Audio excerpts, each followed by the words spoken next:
Everyone, hope you're all doing fantastic. I've been really working on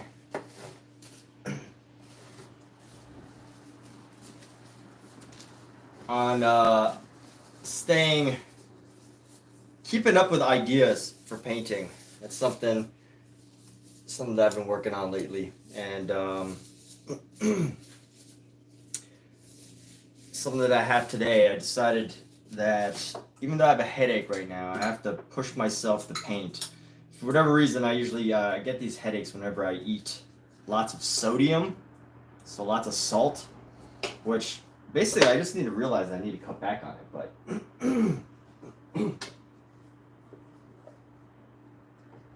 But that's the motivation for today, to paint with the headache, and we're gonna see how that ultimately affects my painting.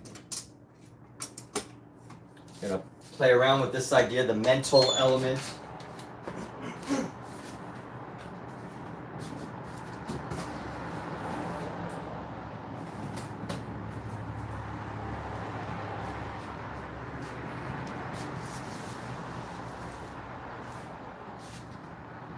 Yeah, I've been a little slow with painting lately, not doing as much, but let's get back into it.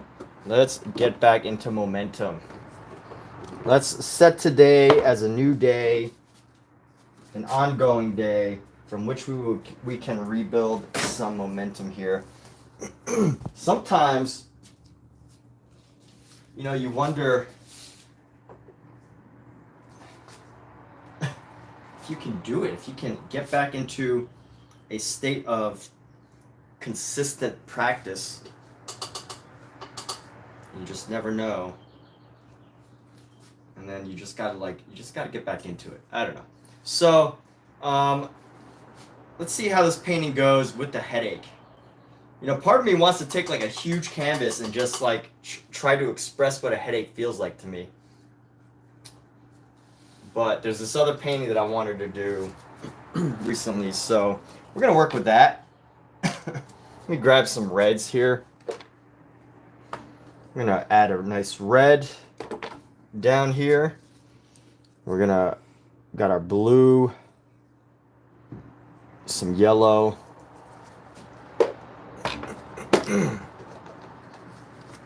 Grab our yellow hue. Got some greens already, some blues. Add a yellow hue.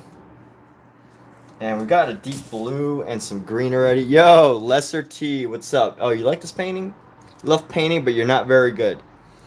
What am I painting? Well, this is a painting that I have right now. But what am I painting? I don't know yet. I have a headache right now. And I feel like part of me just wants to like throw painting on a canvas. There's this part of me that just wants to paint for the sake of painting, not for the sake of having some specific outcome or idea in mind. But I do have an idea that I want to play with, but I don't want to like make it too too serious. So we're just gonna mess around with an idea here. I'm not gonna make it too accurate as far as mind doodling. Dude, love that idea. How am I today? I'm doing all right. So Daniel says he loves I'm guessing that is Daniel's he. Says he loves painting, but you're not very good. All right, Daniel. So what makes you say that? Let's talk about this. It sounds like Daniel has so Mass Boy, do I sell this painting? My paintings are for sale, yes. If you ever want to purchase one, feel free to just DM or message me, and we can always talk shop, of course. But it sounds like Daniel has a personal dilemma. He loves something that he does, but he doesn't feel like he's good at it. So what's everyone think about that? Anybody have some thoughts? Let's put Daniel on the hot spot right now. Let's shower Daniel with attention. And you know what? When it comes to painting, by the way, like I think sometimes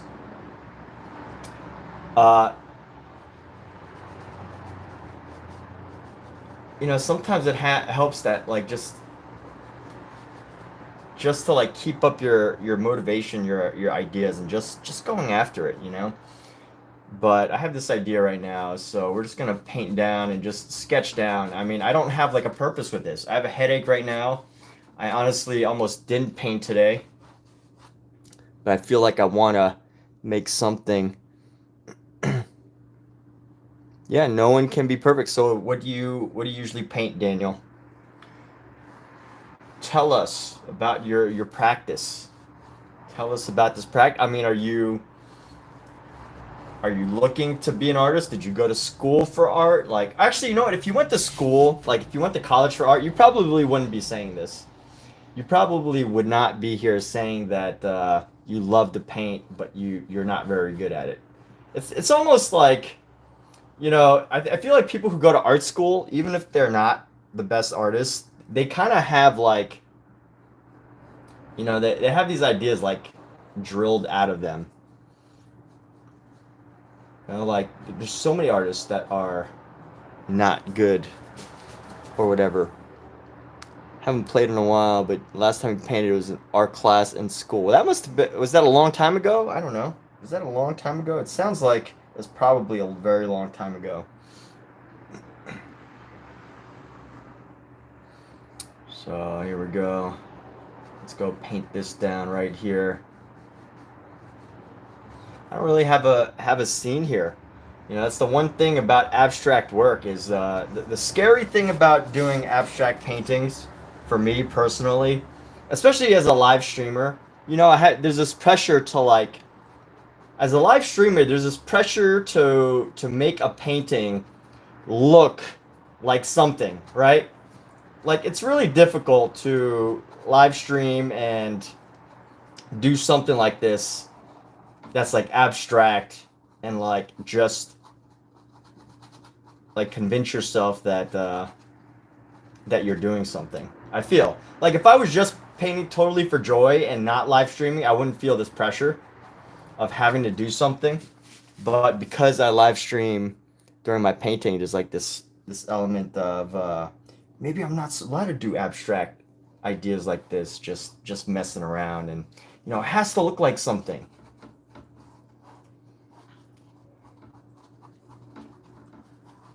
But that's part of what my live stream is about, is sharing these thoughts, right? Sharing some of these thoughts that come around that are not helpful for artists, that pretty much take away from your creative power, because you know, you think them and then you don't allow yourself to act on some of your impulses, such as painting just random things. But anyway, I don't know where this is going to go, but last Friday, you haven't played in a while. So you painted last Friday. All right, well, you know, all you can really do is just keep it up. You know, keep up that practice until you just have so much fun with it that people's opinions, maybe even more so your own opinion, doesn't matter anymore. And I guess it's probably helpful for everybody to reach that point when, you know, whose opinion really matters? Whose opinion really matters? Whose opinion matters the most? I'm just playing with paint right now. I will get into a more serious painting later, but for now, I'm just totally just playing around here with some ideas. If you're looking for something, if you're looking for expertise or lesson on painting or anything like that, we're not going to be doing it right now in these next, probably even in the next like 20 minutes, but in like a half an hour, I might try something. I'm gonna go back to a more serious painting, but for now, I just need to get out of my own head. It's been a couple days. You do draw awesome, Daniel. Well, keep it up. That's all I can say. That's the only thing you could do, is to keep up the exercise, and eventually you will find your personal creative power. That's all any advice anyone can really give to you, you know. That and finding a good mentor. You got to find a mentor that is doing what you want to do, and then going to listen to them, find them, connect with them, and then try to understand like what's on their head, what they think from time to time, what their ideas are all about. Their perspectives, their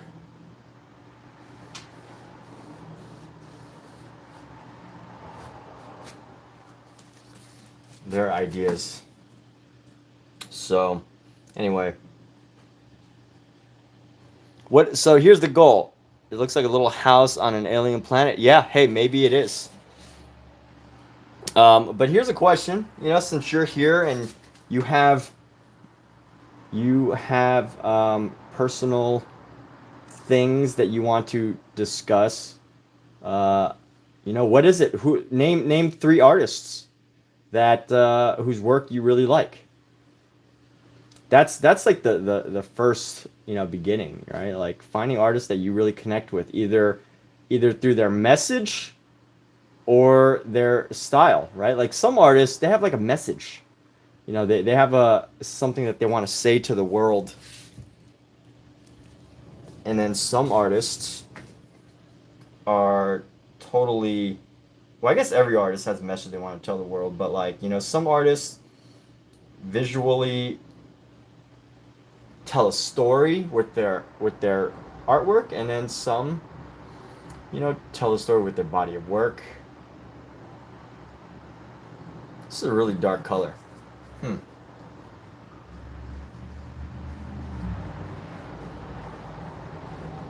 Where will this inspiration lead? I don't know. Can I say that on camera? I don't know where I'm going with this painting, but hey, take care. See you later, Daniel. Thank you for stopping by.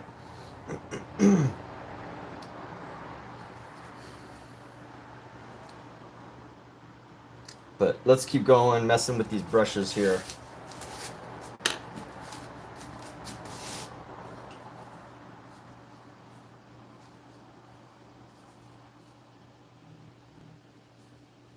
Clean off this brush right now.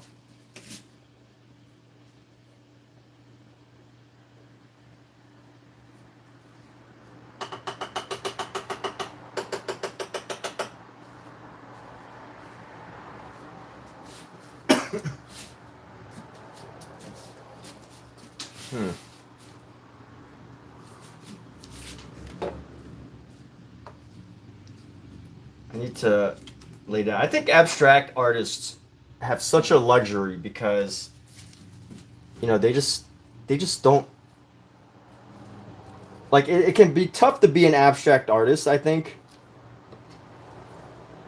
because you basically have to be totally like unattached from certain things that a lot of artists are attached to, such as the painting having to look like something, right? Like when we think of painting, we think, oh, well, you know, maybe I should paint apples, or maybe I should paint, you know, maybe I should paint people, or maybe I should paint a house or an alien, or I have to like make sense of an idea.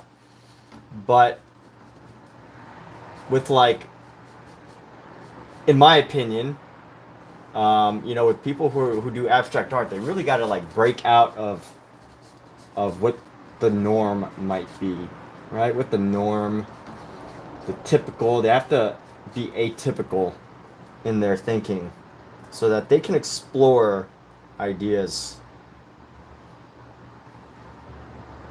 that make up abstract art. And it can be really hard to break out of this a fixed mindset, the fixed mindset of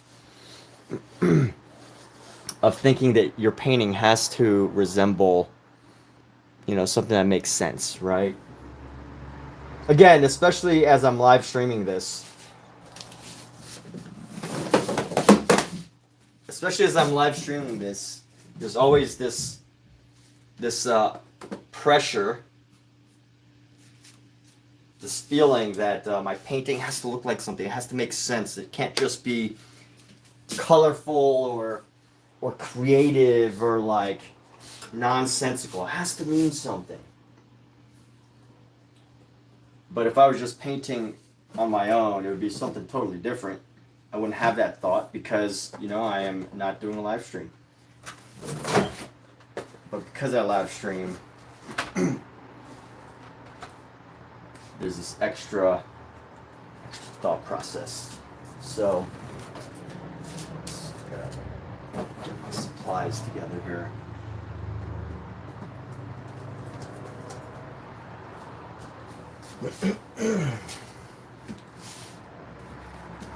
What does a headache feel like? Da Petroio Brandano. Is it a rock on a western shore as the sunset sets with the twilight in the night? Dude, yes, that's what it is. Thank you. I didn't know it before, but now that I'm looking at it and now that you say that, that could very well, very much so, be exactly what it is. Thank you. And you know what? The beauty of it is it could change. It could totally change over the course of this painting. It could totally become something totally different.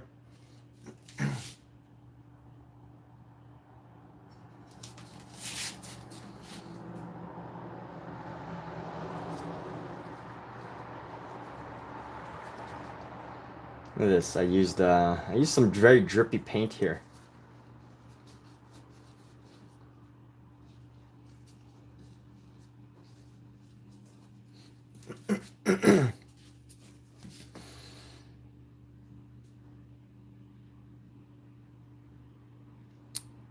%10 of 10,000 is 1,000. That's right. 10% of 1,000 is 1,000. 10% of 10 is 1. Brilliant. I love the message. Thank you. A dog is a dog and a cat is a cat.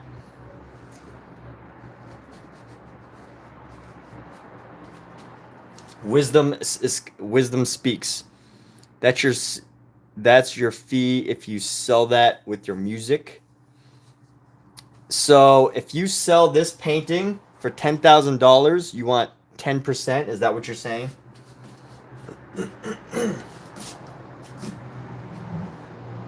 Is that what you're trying to tell me right now?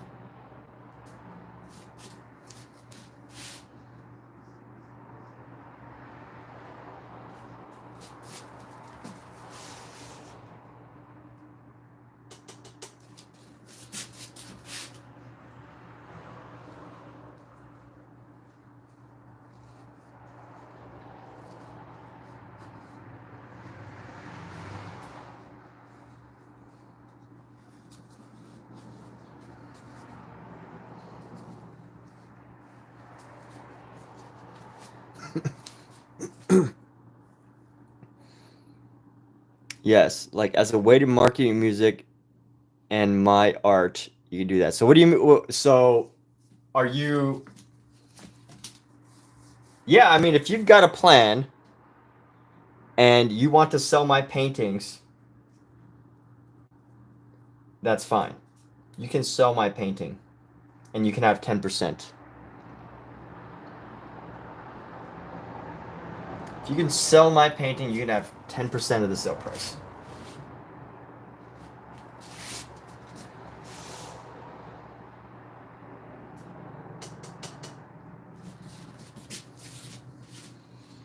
And you know what? If you're in Los Angeles, that's even better. Where do you, I don't know how old you are. Don't, you don't need to share too much.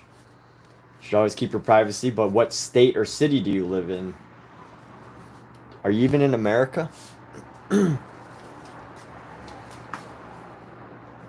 Yeah, so I have a portfolio. All of my info is on my page, but everything is under Huzzah Creative, HUZZA Creative. So yeah, if you want to to connect on any of that, definitely let me know.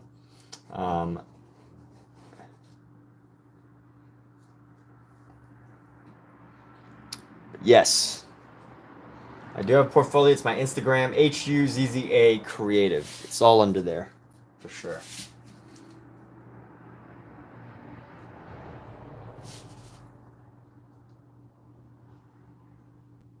Now, if you're looking for cover art or something, though,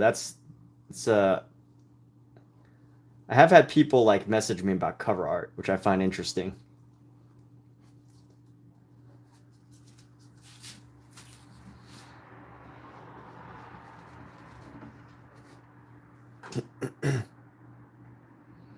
Just an excuse to travel around and talk to people. You're not as mobile as you once were. Kitty! Psst, psst, psst, psst. Go chase something.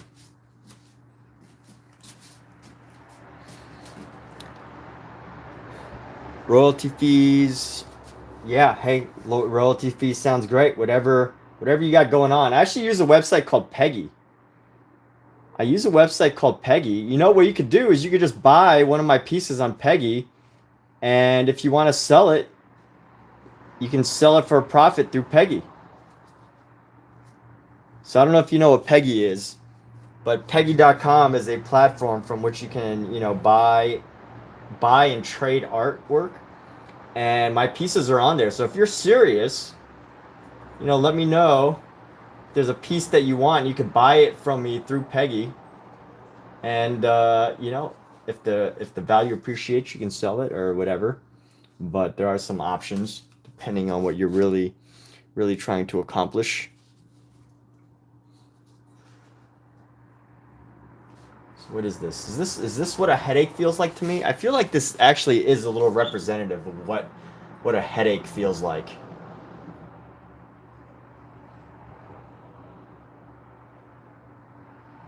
This is representative.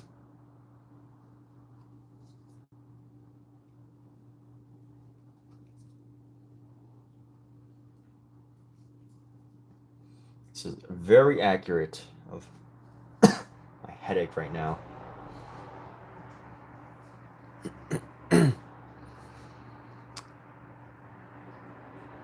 You want to make a painting of instrumental music. Yeah, that sounds cool.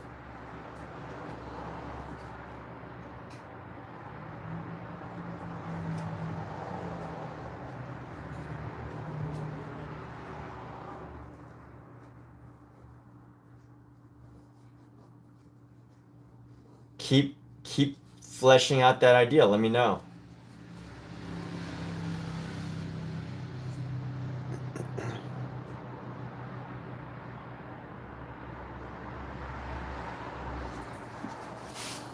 Yeah, so you know what? I am totally down. So here's an idea, but there's a problem with this idea, is that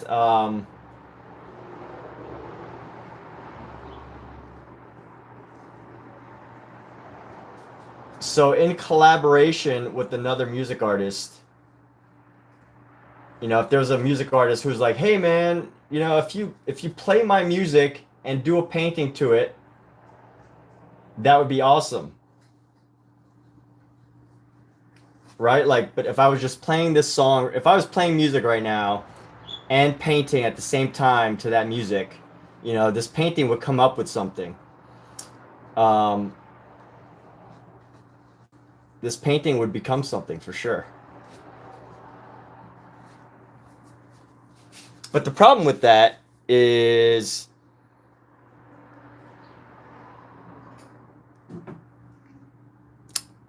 like on YouTube, if I use somebody's music, I'm gonna get a copyright violation, and I don't want that. And I don't know how that would possibly be worked out. So if you have ideas, I don't know.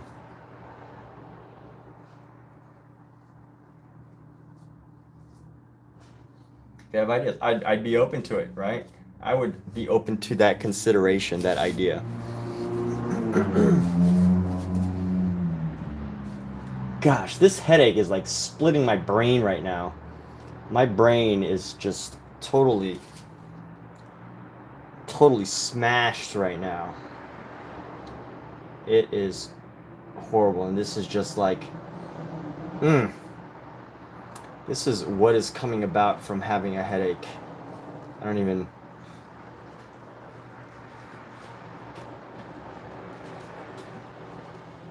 This is interpretive.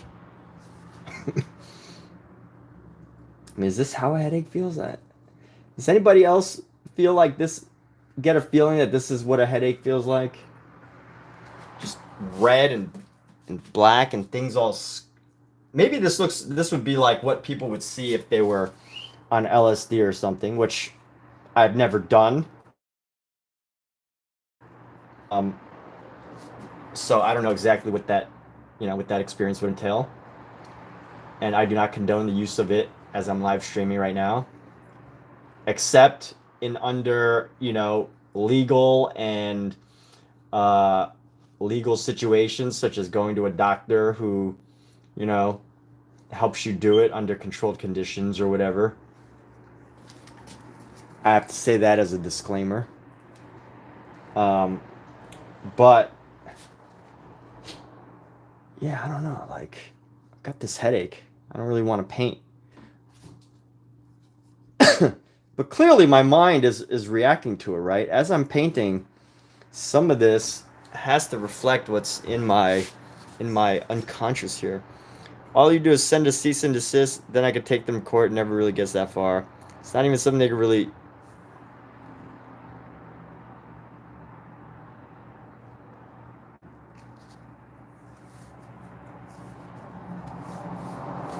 Well, to be honest with you, da Petroio, I'm still not exactly sure, like, what, I'm still not exactly sure what you're looking to collaborate on. And if you want to type it up more clearly and, send me a message, a DM on Instagram, I will totally respond to it. But, obviously making plans live on stream isn't always easy or conducive. But I am open to ideas. I'm open to mutually beneficial ideas, so long as they make sense. And if they don't make sense for either of us, then they don't make sense, right? And you know what? Sometimes I do things that don't make sense. I've done a lot of things that don't always make perfect sense. So, like, my whole life doesn't make sense sometimes. And I don't mean that in, like, a self-deprecating way. I mean that as in, like, how did we come to become on this planet? Right? Like, how did I make it all the way to across the world? All of these things coming together, these little pieces and these life experiences and all these wonderful things coming together. The internet, right? I wouldn't be able to live stream right now if somebody didn't invent the internet, and then YouTube, and then mobile phone cameras. Right? Like, I wouldn't be able to do this right now. Like, that is just so fascinating to me, and it almost doesn't make sense how lucky I am to be able to live stream and paint right now. Right? Like, I think we're all very fortunate to live in this time right now. And a lot of things don't always make sense. Like, how does Wi-Fi work? How is it possible that I'm able to stream live to anybody on the planet, everybody on the planet right now, technically? How is it possible that I have the opportunity to do that right now? I don't know. I don't get it. I can't create the internet. But somehow Petroio and I are connecting and making some sort of business idea come to fruition.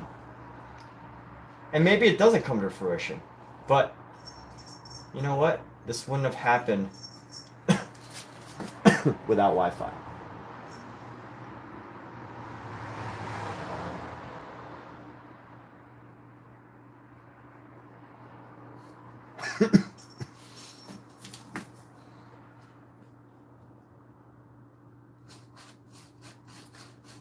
So what is better, the original part of this painting? What's better, the original part of this painting or what we have now? I don't know, where are we going with this? Ah, Justina, welcome. How are you?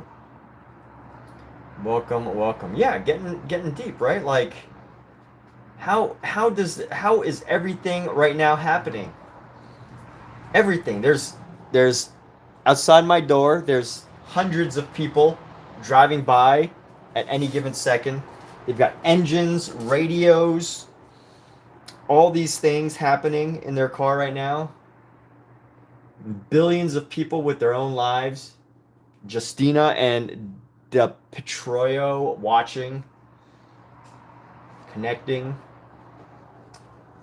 And not only that, but like I have the opportunity to literally just stand here, make this random painting that represents my headache.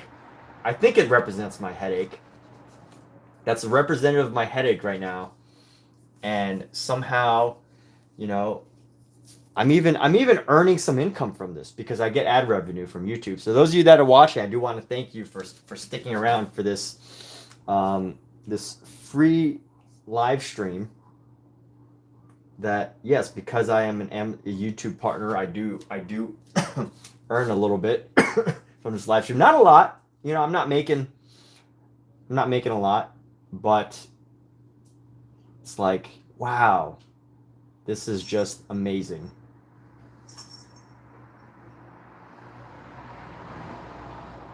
What could be better?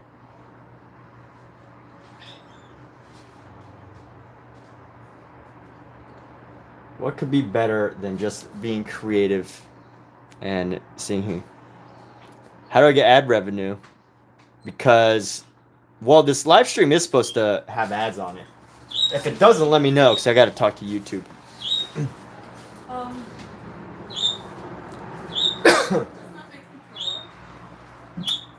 No, it's chicken. They throw up. Let's just clean it up. They've been throwing up all day. They got throw up over here. They're always gonna throw up. Yeah, there's throw up right here, like dried throw up that I haven't had a chance to wipe up yet. You think about where everyone is going? Yeah, where's everyone going? Next to the dishes. You know, on any given day, especially you know, I live in Los Angeles. I don't know where you live, and you don't have to share. But you know, living in Los Angeles, right? Every single minute on the road, there are hundreds of thousands of people at any given time. And what's everyone doing? Yeah, everyone's got somewhere to be. Everyone's got somewhere to be, and it's just amazing. You know, every life is amazing. Your cats throw up too all the time? Tell us about it, Justina. Jeez. Our cats are notorious pukers. But it's funny because they typically eat the same food. And there's only 2 of them that pukes. Although one, she just got taken into surgery today. Or some form of surgery. Because she was having issues. So, you know, we think she had a problem. But, you know, a lot of our other cats just puke a lot. I think usually it comes from too much catnip. One of our cats loves catnip, and they just like go crazy for catnip.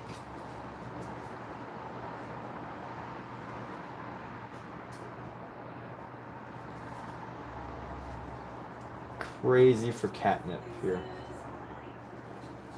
This is what a headache feels like. I feel like, what could I do more that makes it feel like a dang headache? This is just, how stressful. Yeah, cats are so lovable yet so stress-inducing at the same time, for sure.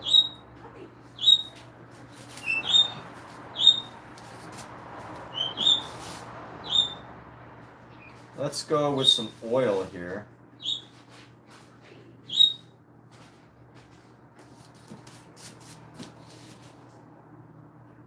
And allow this oil to interact with our painting. And you know, one day I'll probably paint over this.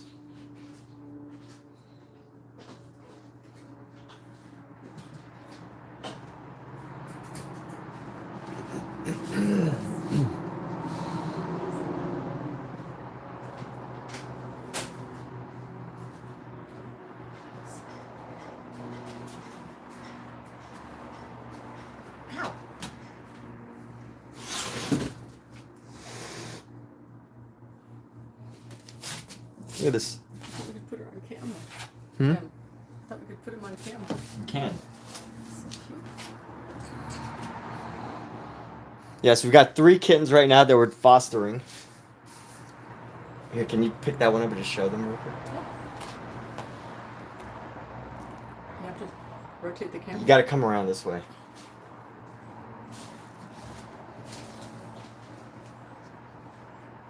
Please and thank you. So they weren't hungry? I don't know. I fed them. Wow, So here, look, we're you taking got care of one little kitten right here. A little baby. This is Dust Bowl. Dust bowl. Dust Watch bin. out for the paint. Actually, I'm not sure what his name is. So watch out for the paint. Your I hair's know. okay. Your hair's My getting close hair? to it, and your jacket. So I'm just letting you know, Thank you. so that you don't get mad at me later for I will get mad at you. for, Later. for having paint on your jacket. I will get mad at you later. Okay. Sure. All right. All right. Well, yes, that's one of the kittens we're taking care of. Then they have like a twin. This one's got a twin. And there's another. We have another black kitten right now. All black kitten. They're the best. So total, we've got 7 kittens in our little apartment right now that we're taking care of. Yes, very adorable.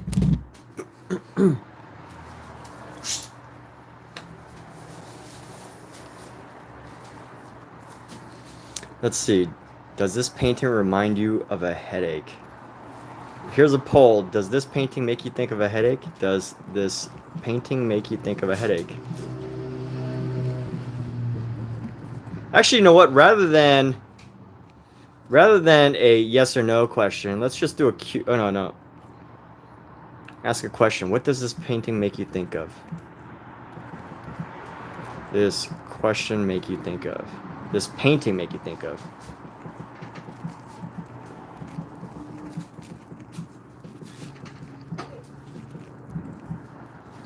Done.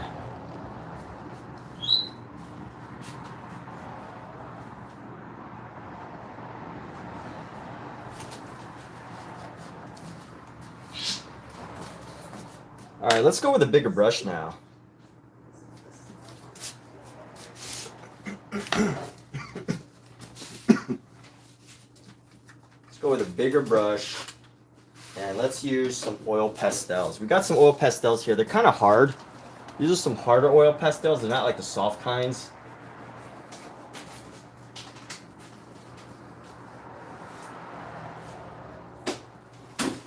They're not the soft oil pastels.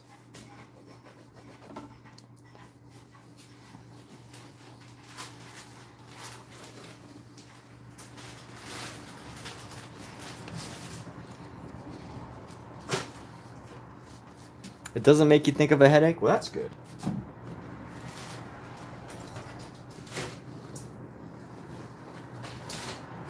The one thing I love about oil pastels, though, is that I don't think oil pastels work on a canvas just by itself.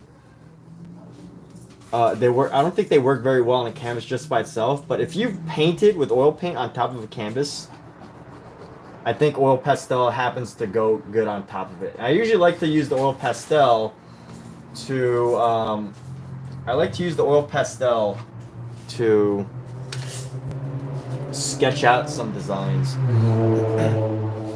But interesting, I don't know if D. Petroio's still here. But I thought it was interesting how as soon as he found out that I actually earn income from this live stream, he kind of just stopped talking to me. That's probably not what happened, but.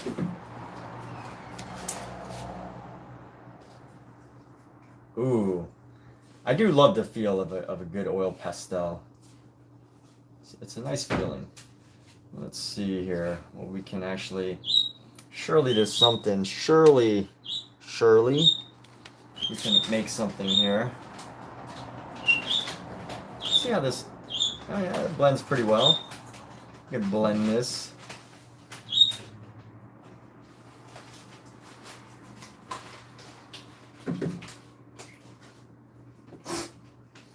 Okay, Scout, be nice.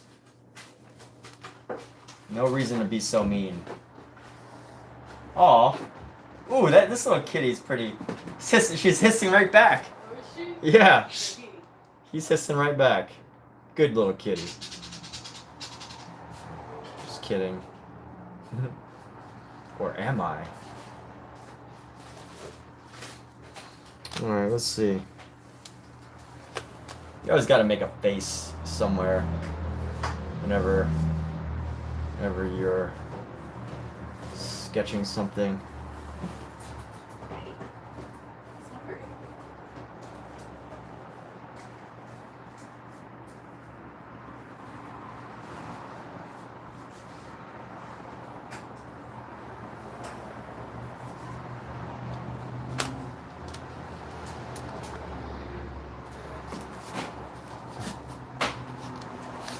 Throw in a little face right here.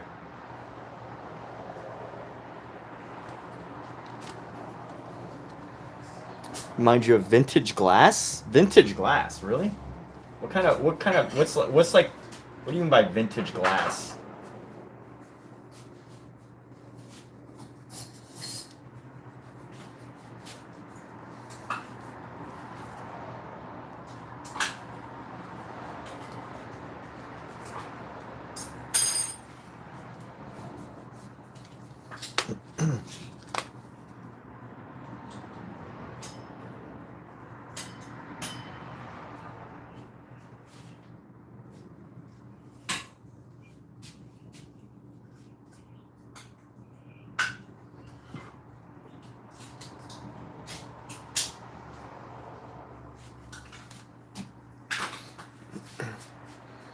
Oh, the colors of vintage glass. Okay, I can see that. Yeah, Are you talking about like those like chandeliers that you find in like Italian restaurants or like old diners, and they're all like these like really they're like those darker shades. This looks like a crying face, but it's not supposed to be.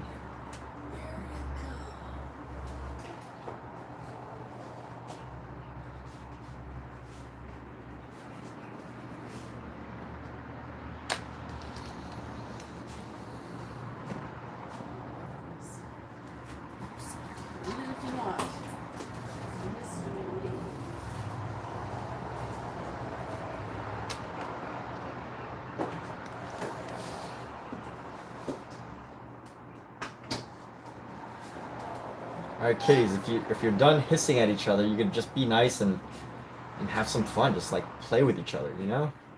You don't need to be so mean. Cats. Natural, the most domesticated predators on our planet. So crazy how we're able to domesticate cats, right? Like anyone think that's interesting? I think that's interesting because they are like some of the top predators. They are the top of the food chain. Some of the top of the food chain, right? If it wasn't for humans, you know, a herd of cats could probably take down a gorilla. I think 100 cats has an actual chance to, you know, there's a meme going on, and you know, it's like, can 100 people take a gorilla? And I think, you know, 100 cats could possibly take a gorilla. Because they're so agile. You know, death by 1,000 cuts. As opposed to by strength or anything like that. But, you know, like cats, they are definitely apex predators. Yet somehow, as human beings, we have found a way to domesticate them and make them.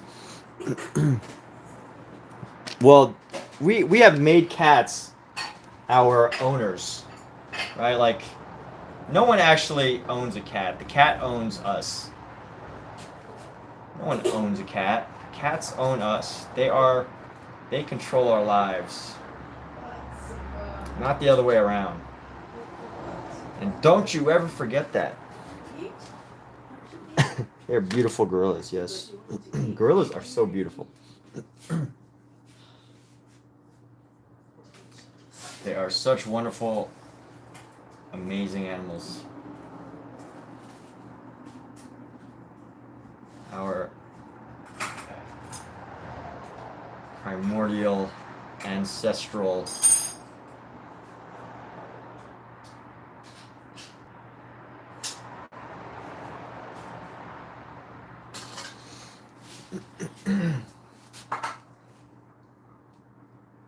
I love how these little kittens are like hissing back at our adult kittens. They have guts. Oh, she even scared this other one away.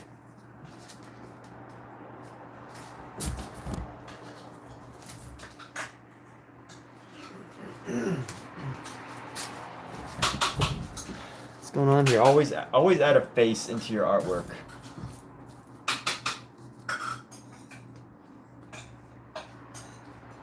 Hide a face somewhere. That's not a real rule. I just made that up.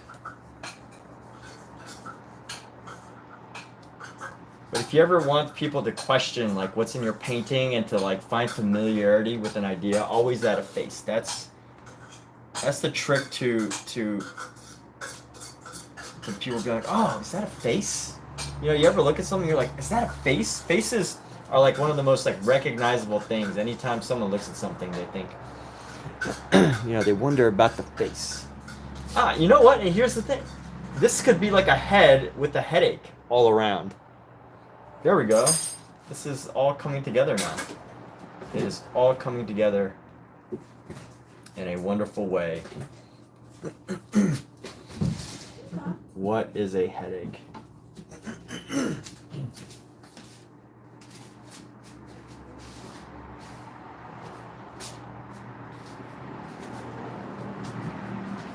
What is a headache?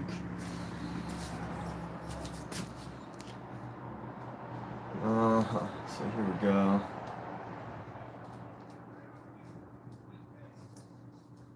You know, here's the funny thing though with the whole gorilla thing is somebody at work told me about it. I probably would have never found it unless somebody at work didn't bring it up, which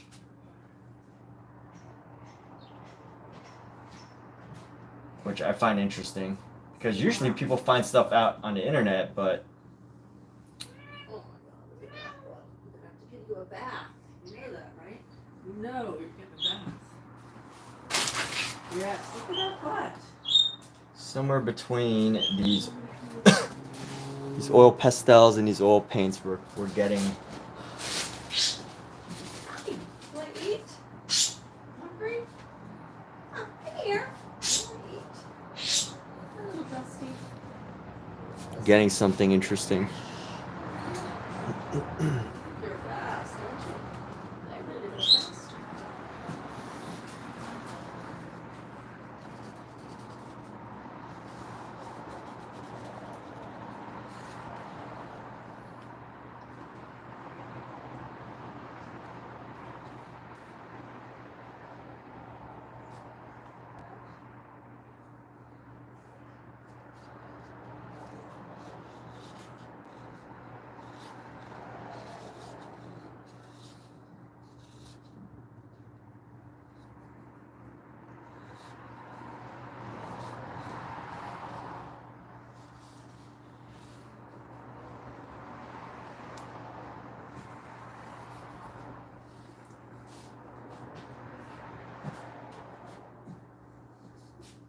You know, I watch some of these live streams and people just start with like nonsensical artwork, and somehow they turn it into like these like masterpieces of like realism. Somehow it looks like a real giraffe, you know. But this is not one of those live streams. This will not become realism.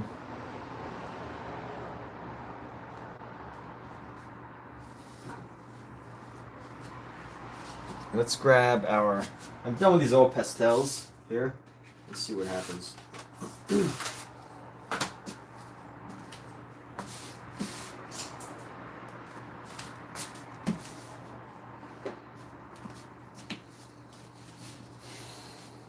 And let's see.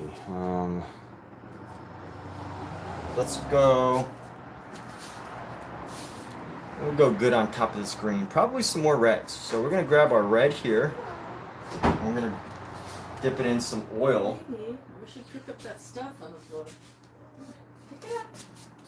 No, pick it up. Let's just blend our oils on top of it. On top of our pastels. So the thing about oil pastel is they never dry.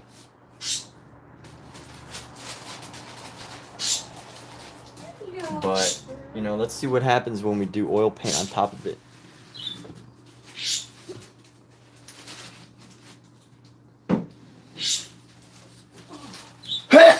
Excuse me.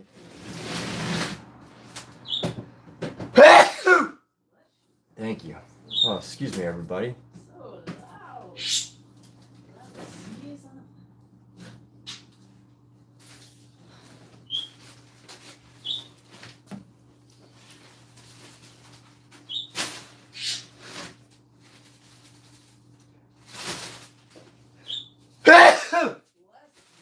My goodness, thank you. One more time. I don't know, I think I only have 5 in me. No. 3. Trifecta.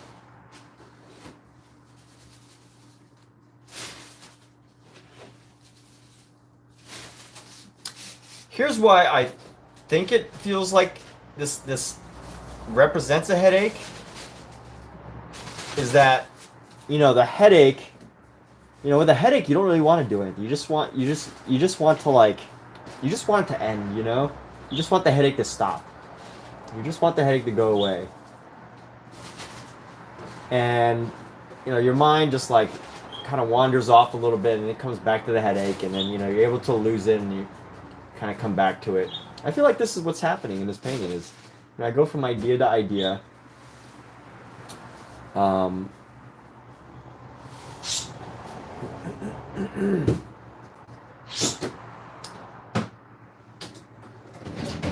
Go from idea to idea.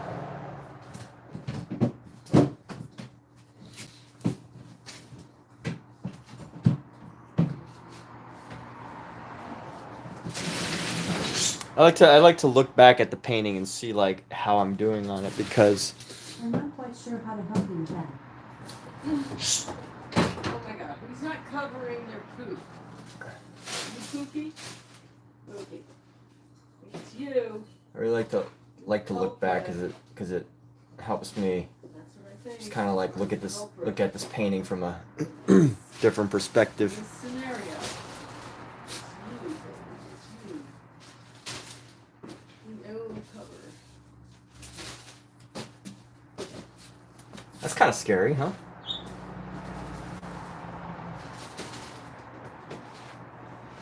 Oh, that's a little freaky.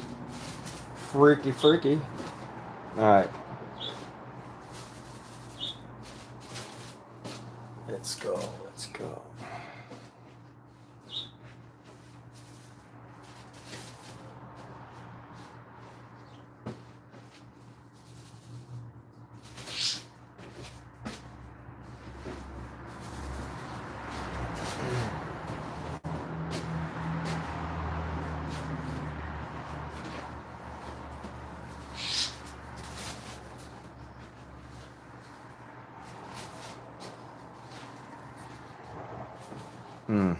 What do we have here?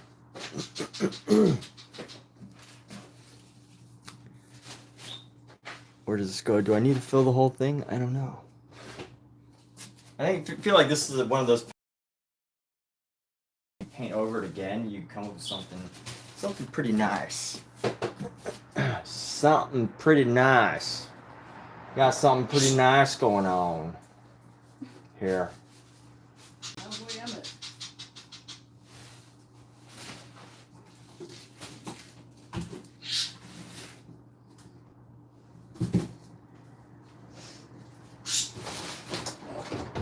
This reminds you of like a shrunken head. You know what? The colors of this is like so bright and like perky because they're these like nice little pastel colors, as you imagine, because we used oil pastels. It's like these pastel colors, and they're bright. Yet this, like, there's, you know, this face kind of make it ominous.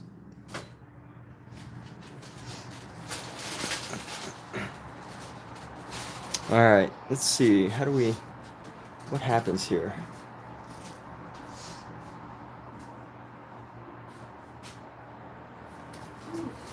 Where do we go? Where do we go from here? I feel like my headache's starting to fade. The feeling is wearing off, and I'm losing the feeling. And thus, my painting should almost be finished.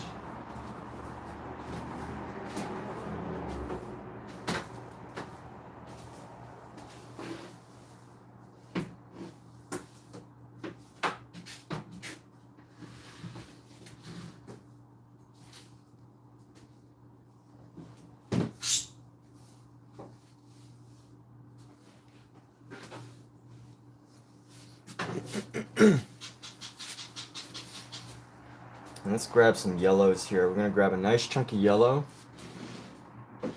And where should we lay this yellow down?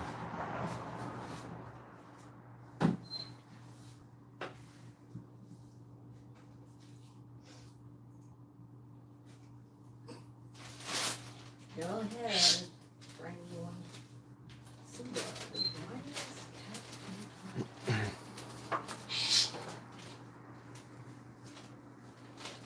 Mr. Rowney.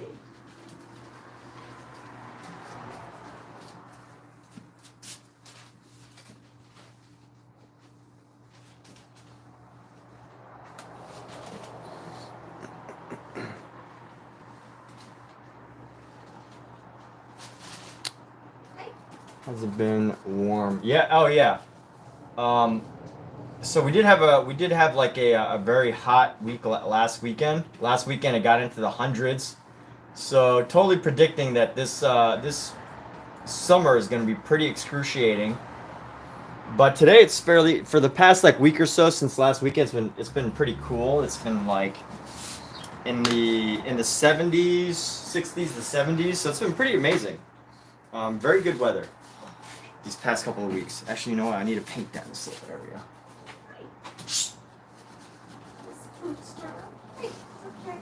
Run away. Yeah, but thank you for asking.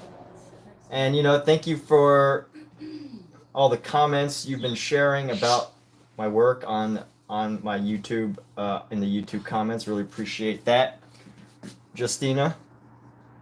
And you know what? Since you're here, I don't know if this painting's ever going to go anywhere. Or like whatever. But you know what? I'm going to throw a TY Justina. I'm going to hide thank you, Justina, somewhere in this painting. Let's see where we can hide it. And you know what? I might paint over it. So, but there will be a mystery hidden in my painting somewhere. Of a thank you, Justina. Let's do. There's a TY there. And then let's actually, you know what? Since this painting's already so crazy, we might as well make it bold, right? Go bold or don't go at all. So we're gonna write it in cursive. So we're just gonna go JUSTINA. So I don't like to like, you know, make things too obvious. But you're just gonna have to assume that this is JUSTINA, and this is a thank you. So whether this is painted over in the future, or whether this is sold as is, you know, people will be like, "Oh, what is this? What are these words here? What is these little scribbles right here? Oh, it must be a name. And it's, you can say, oh yeah, you were part of this painting. I don't know. I mean, to anyone just looking at it, it's just like a, you know, just a, it's just a, could be a scribble or whatever. But it definitely reflects as my form of gratitude for those that engage with this channel on a regular basis.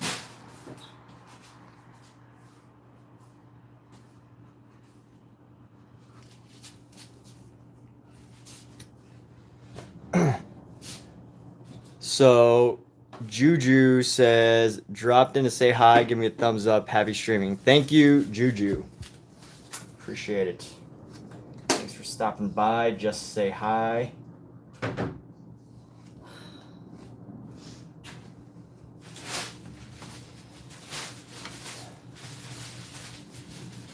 course, I gotta put my own signature in this, so.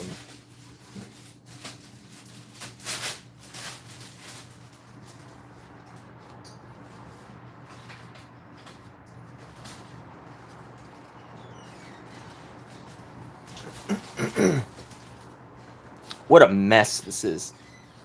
What a chaotic mess.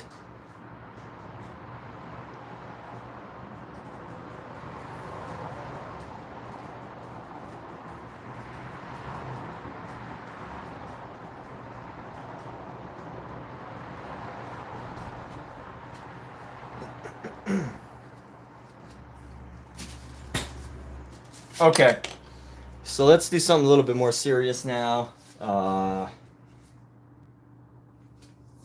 have to finish this piece, and it's taken me weeks. And it might still take me a couple more weeks, but here's a piece I need to finish.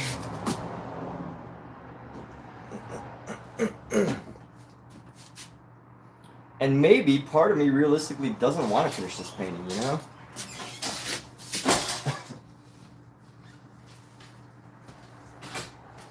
Maybe part of me realistically is like, dude, don't ever finish this painting because, you know, then you feel like you're working on something good for a long time, but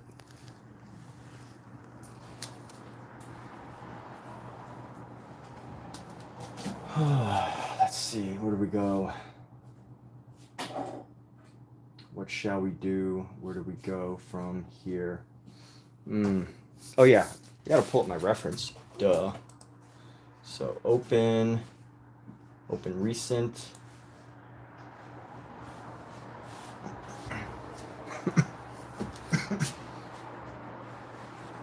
Well, let's just start with this big brush that we have.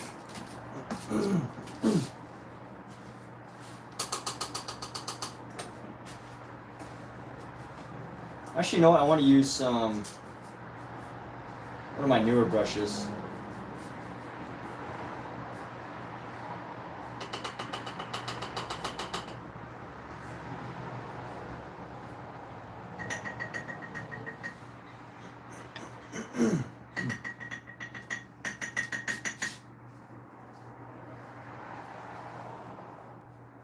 Gonna get this brush a little bit juicy.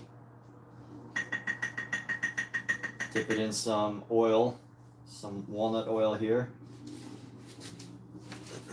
And let's see if we can work on this this outside area here. We're gonna try to go for some muted reds.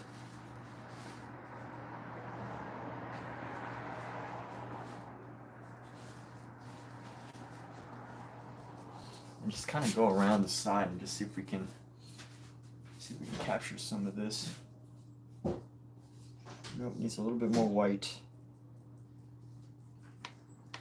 Just a nice little thin layer of white on the outside here.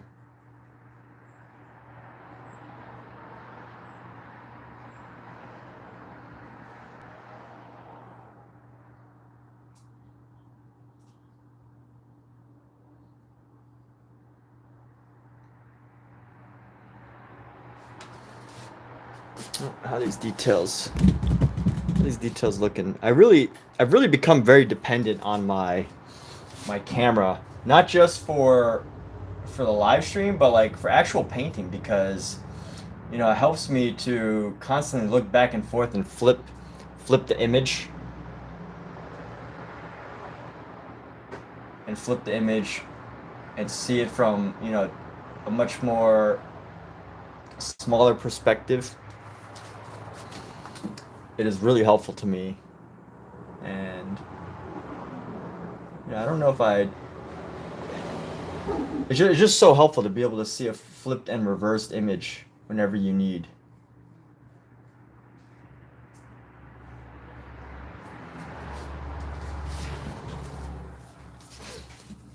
So I don't think I'm gonna get too much more into detail as far as some of these pieces go, as far as what's going on in here. I think what we have is okay, although we do need a little bit more highlight in some of the areas. A little bit more highlight like in here, try to get rid of some of the shadows. Let's go a little bit darker. Add a hint of blue into this. Add a hint of blue.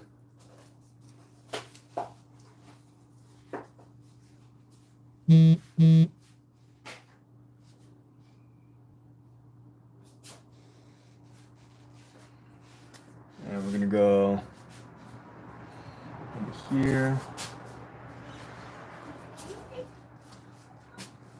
Let's just see. You know where Fern is? Fern has to stay in the hospital for a few days.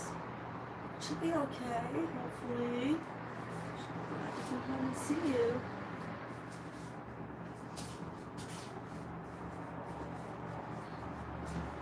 I just want this like inside area to feel a bit more natural.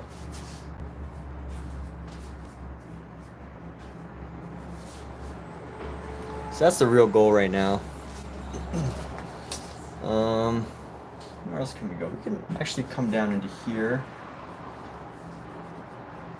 I'm gonna do a little bit of a glaze just by adding a little bit of a color over, but not a total glaze to where, you know, I'm not totally glazing it, these sections, but just enough to give it a little bit of a brighter look. What is this section? Oh, that's what it is. Okay. What is this section? Yeah.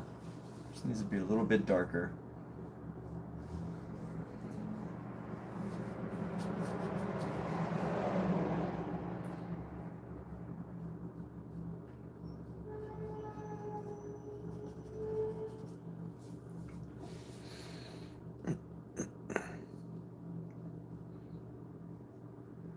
And this bright red in here, I think we can add a little bit of a highlight. Just a hint of a highlight of this pink here. Just coming along the edge right in here. Just to give it a bit more detail. She needs to be a little bit more yellow. Let's grab a little bit of yellow. And just a little bit of yellow. Let's see how this kind of changes things up a little bit.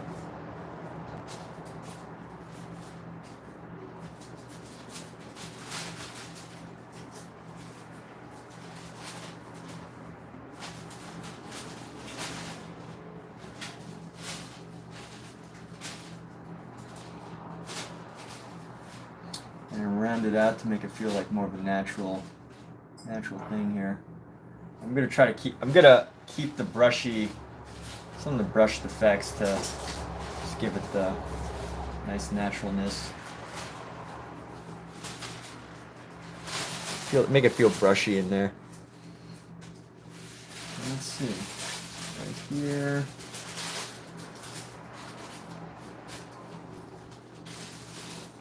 And then right like this, and then come around like so. And actually right down here would actually do a little bit of justice right in there. Let's see if we can. Better?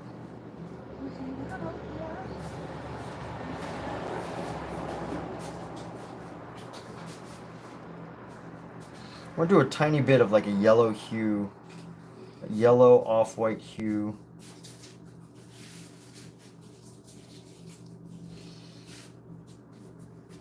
onto the arm here. Let's see.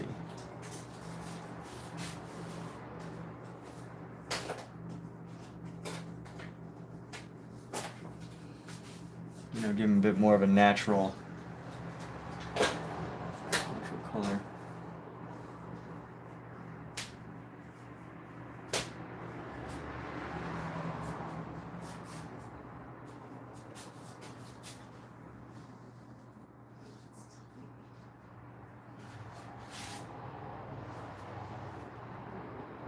So I just learned the other day that supposedly Michelangelo didn't even want to really do this painting, but he was kind of forced to by the church, the Pope, at the time. He didn't really want to paint the Sistine Chapel, but he was forced to. Really detailed. Yeah, thank you. I think we get a little bit closer. Just a hint closer, a tad bit closer. Just so we have this section filling up the screen.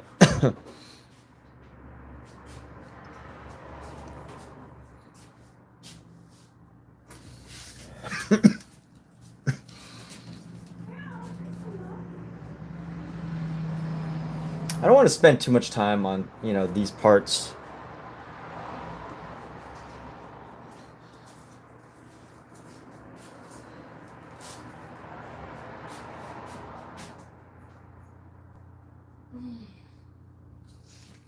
You know, I don't want to get too detailed in these privates here. Not gonna get too detailed there. You know, just kind of let it be what it is, as it is.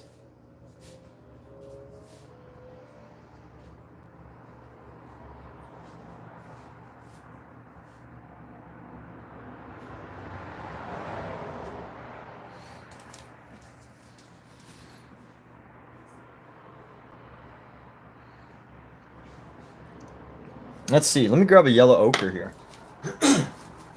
So yellow ochre, for anyone that doesn't know, which, if you don't know what a yellow ochre is, you know, it's funny. I used to always think like, I would never like be able to tell the difference between, you know, different colors, because a yellow is a yellow. And I don't know why I used to think that, but you know, I definitely know the difference between a yellow ochre and a yellow, lemon yellow. I guess this is Hansa yellow, but might as well be lemon yellow. There's probably a difference between a lemon yellow and a Hansa yellow. Let me see if I even have a lemon yellow. Oh, here we go. Lemon yellow. Who can tell the difference between the lemon yellow and the Hansa yellow? I would say that this is a little bit darker in the tonal scale. I don't know. Can anyone actually tell the difference between these two yellows? I don't know, but you can definitely tell the difference between the yellow ochre and the lemon yellows. And let's see, what's this other yellow? It's another, these are all Lucas Permanent Yellow Light. So you can see this has a little bit more red in it, I'm guessing, a little bit more red. And, you know, totally different. I really never thought that I would actually start to be able to tell the difference. I know that sounds like a weird thing coming from someone who's painting and, you know, literally depends on color to do things. But people change, right? Every 7 years, I don't know if anyone knows this fact, but every 7 years, your body, basically every 7 years, your body has totally replaced pretty much every cell in your body. Supposedly. I heard that somewhere. But isn't that pretty fascinating? Because physically, every 7 years, you are a totally new person physically. Yet somehow, you know, we often think that our minds are the same. But you know what? I don't think that's true. Our minds change just like our bodies do. Pretty fascinating science there. People are always changing. So I need a yellow ochre right now. This is a good like unifying color for this painting.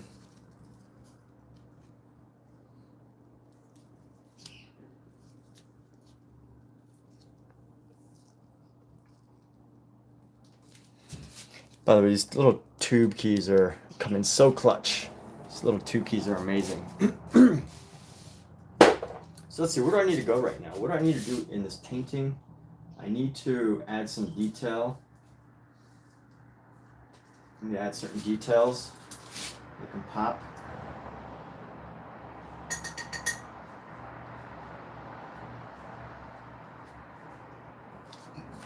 Excuse me.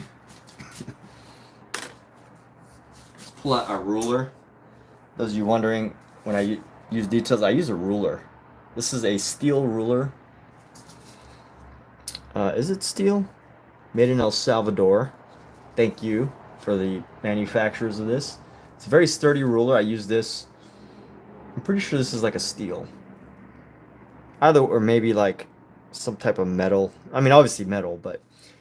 So between this and my other stick, so I do have a maul stick. And you know what's funny? I paid more for the maul stick than I did. I paid more for the actual artist tool, which is a maul stick. And I paid more for this than I did for the ruler. But the ruler does a better job. I mean, because here's the thing. When I paint on this, there's a flat, it's flat, and it lays against this flat surface. And it allows me to just kind of like, you know, allows me to just stay flat. Whereas this is constantly like rolling around and like, you know, it's rolling around and stuff. And falls off and slides off, and you know, I'm not saying that, you know, the ruler is better in a sense of the technology wise, but for this purpose and the way I paint it is, I get more use out of it.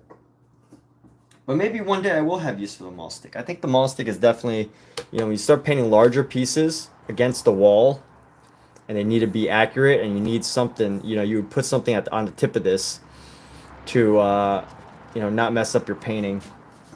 And just have it set against the wall. But let's see what we can do right now.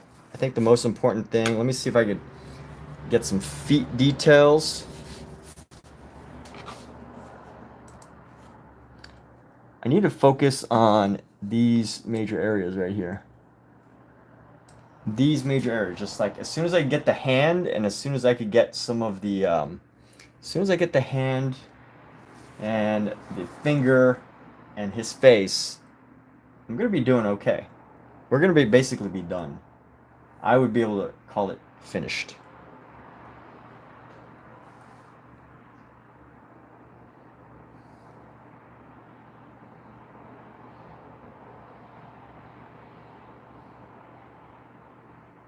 But let's see. A little bit on the leg here. Leg right here.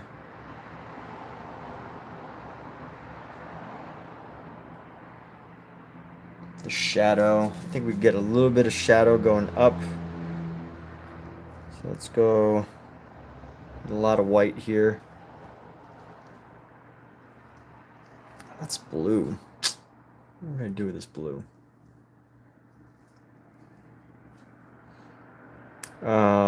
Blue, opposite of blue is orange. So I would neutralize it. If I wanted to neutralize it, I would grab some red and yellow. I want to neutralize it a little bit. Let's see how this turns out. Is that a good shadow? Yeah, that might be a good shadow there. Just to and lighten it up a little bit. Lighten up the shadow.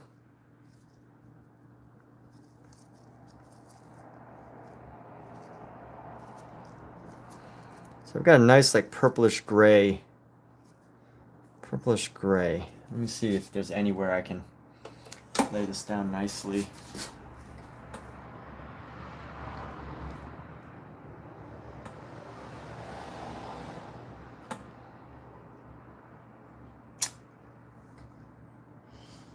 Let's see. This is going to come down like so.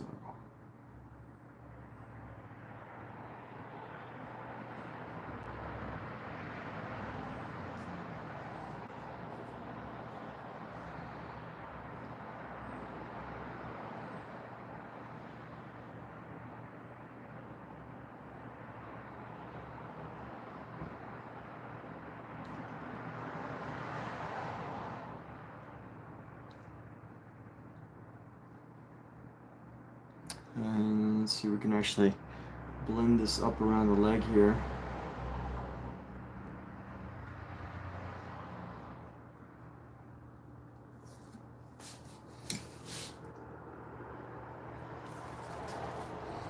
Just add in that shadow and then see how we can blend in some of this leg right here.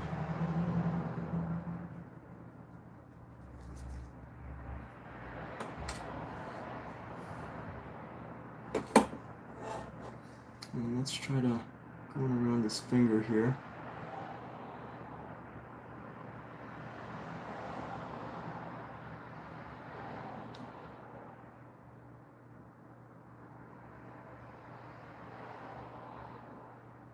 I just want to make the finger outline not as distinct here.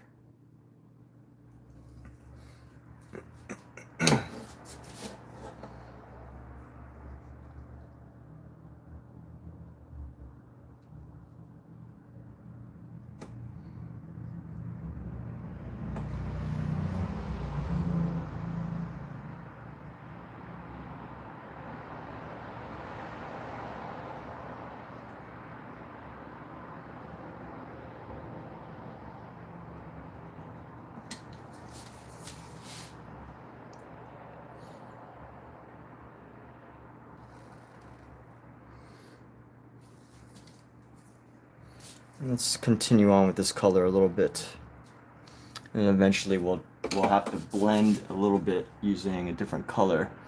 I did give some massive hands to some extra massive hands.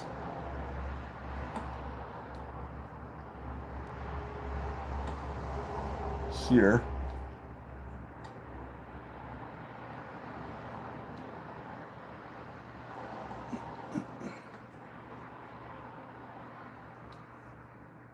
Let's blend down these fingers here. There we go. Let the finger disappear. Allow some of the shadow to come through.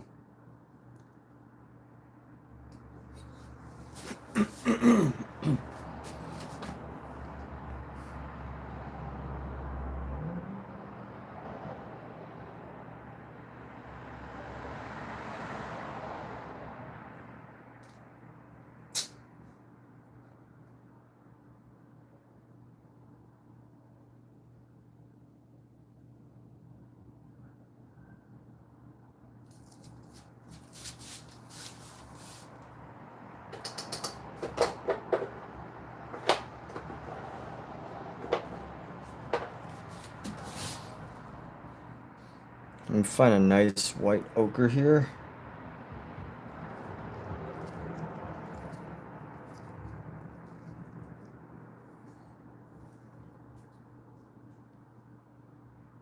It's a little bit more ochre.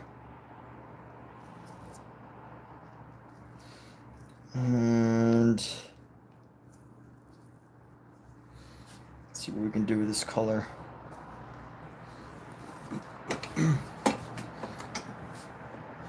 There we go. A bit into here.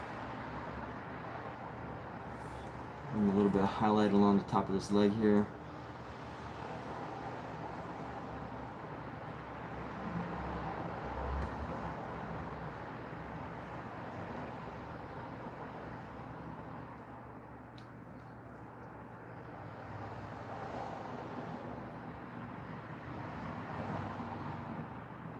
A little bit more roundness to the bottom of this leg here. Helps to just create a little bit more shape, I think. And then I think I need to unify this part of the leg here. It's a nice color. Let's be a unifying color. And then let's see. There's just so much color variation that Michelangelo used that, you know, I could spend years trying to figure it out and would never get to it. But here I am making an attempt, trying so extra hard to do things. So here we go.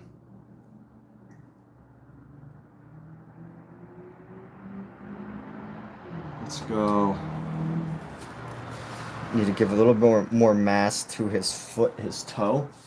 Let's give some more mass to his toes here. A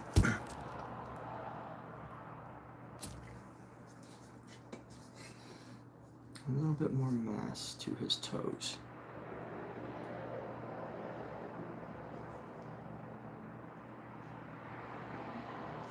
There we go.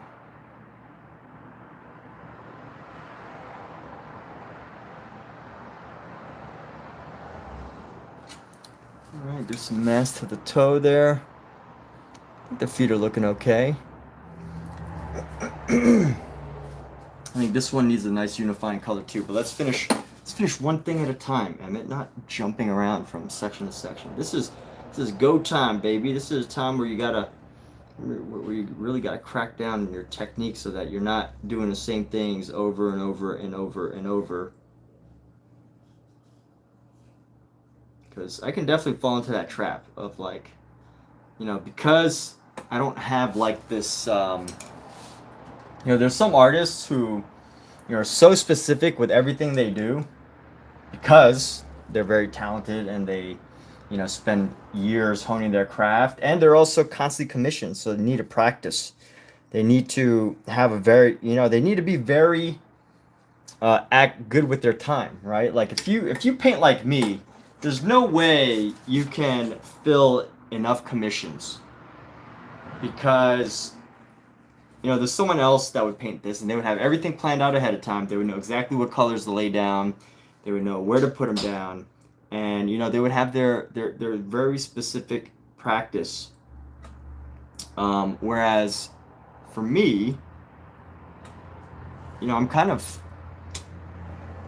I'm winging it a little bit, to be honest. There's a bit of winging it here where, you know, some of these elements are me figuring it out along as we go versus, you know, having the full sketch ready, being very specific about where you want things to go, knowing exactly, you know, what colors you're going to be using, having the color palette ready. So I do an open palette for the most part, which means my palette is open. So I pretty much take whatever color I want, whatever color I feel like I need to mix, and I put it on my canvas.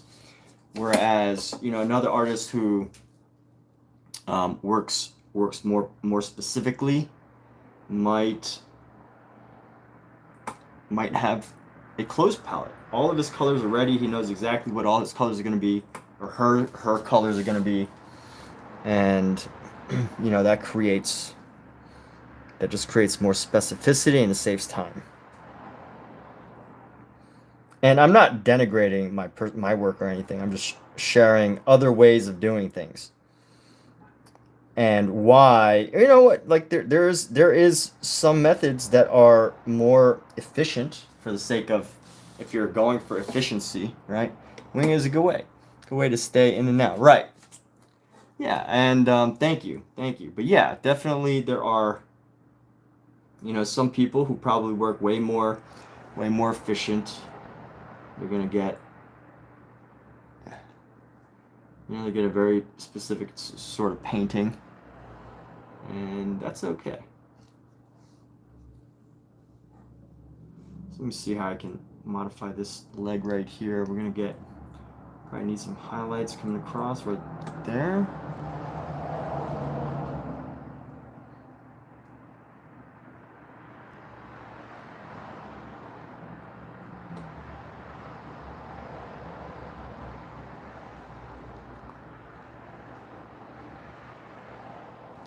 Maybe I am denigrating my work. I don't know.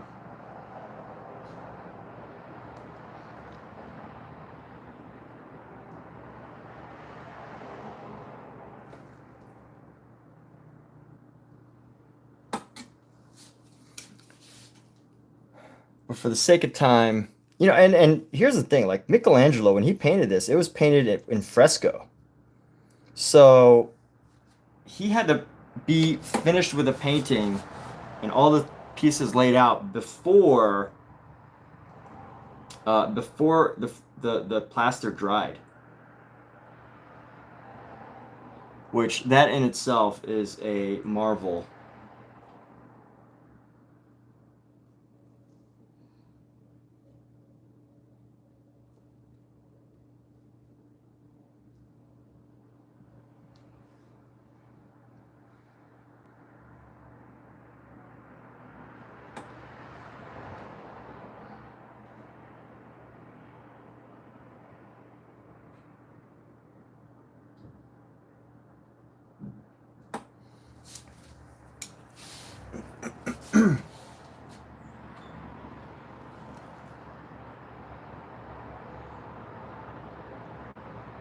All right, so let's see in here where I can potentially add some highlight. Let's go with a nice highlight color, grabbing this little color that we've gotten so far. And let's see how we can tighten up our figure here.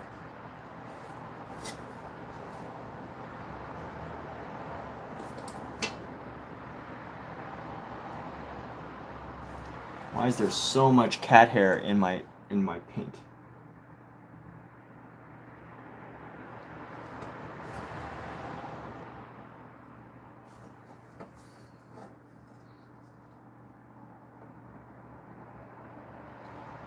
And here we go. A little bit of highlight there.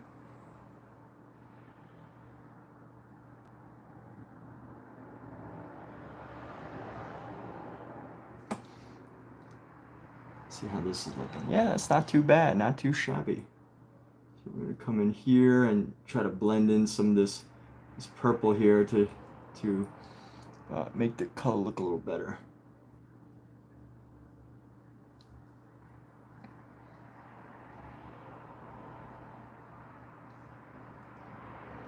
Even in here, there should be a little bit of highlight in the arm. Not totally shadowed it down. Yeah, that arm looks really funky. What should I do? Let's see. Try to blend this down with some yellow ochre here. Let's grab some of this ochre.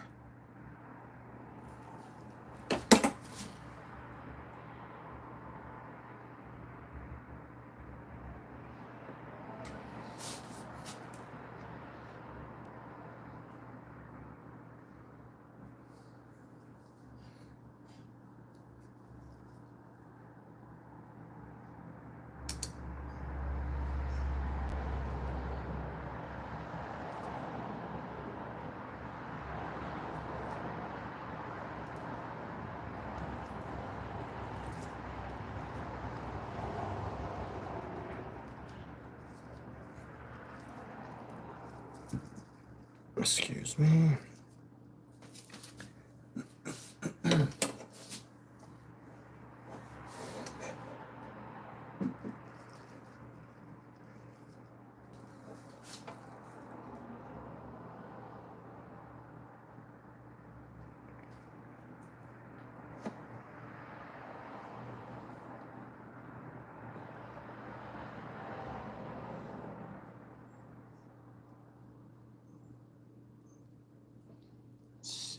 Just gonna come around and like that, and then get some shadow right there.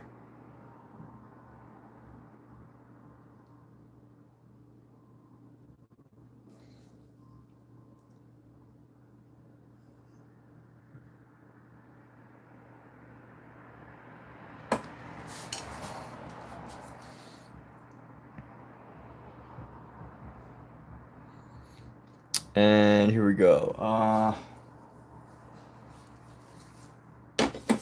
Probably should have used some green in this. I feel like there should be some green, but I'm not gonna go that route. Let's see. Not yet.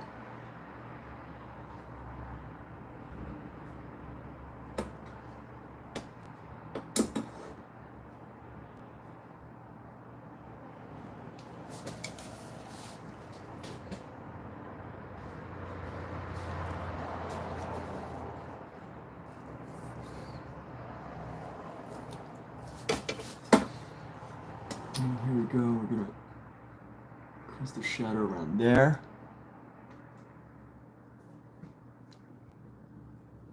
Just just to make it more distinct.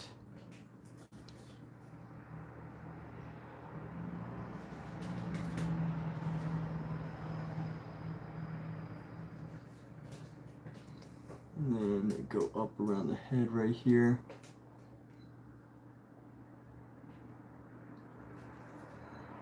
And this a little into the ear.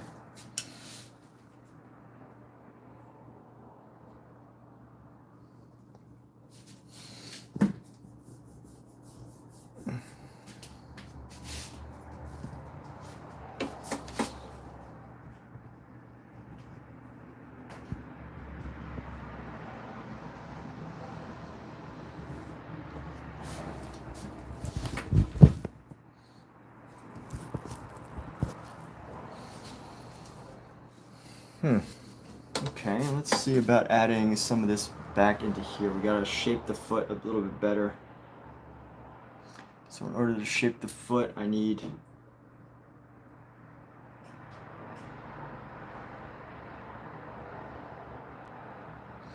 I'm gonna do that. And then let's see, this ankle's gonna come up right around there. So this needs to go boom, boom. And I think the heel come right around here. There we go.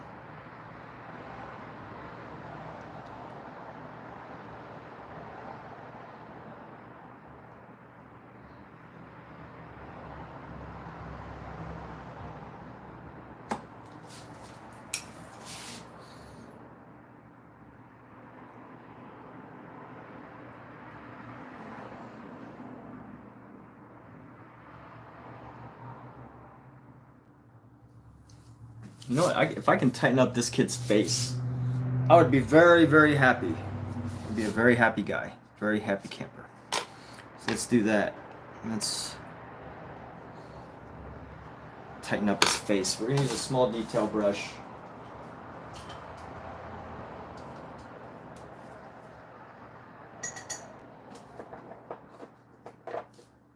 Use a nice small detail brush. This is a nice little fine pointed detail brush. It's a 0.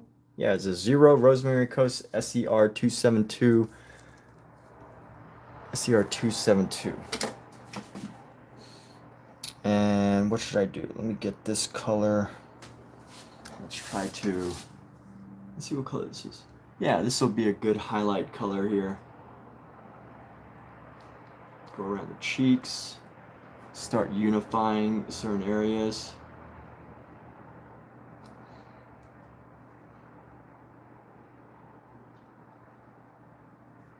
Soften some of the eye features right here. A little highlight under the nose, under the chin here.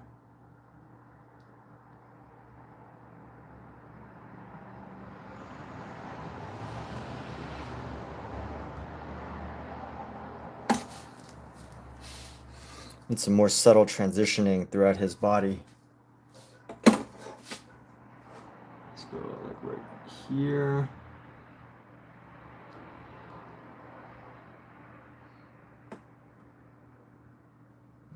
Give a little definition to the pectoral.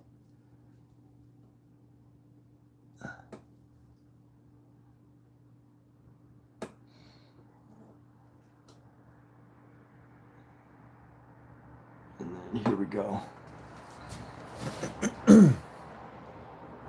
Honestly, I could probably use a bigger brush for this.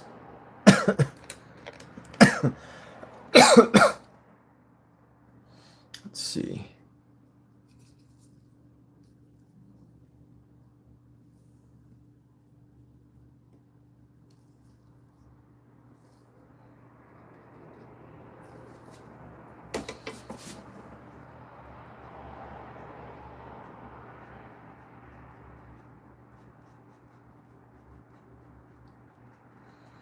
Bringing in a little bit of shadow.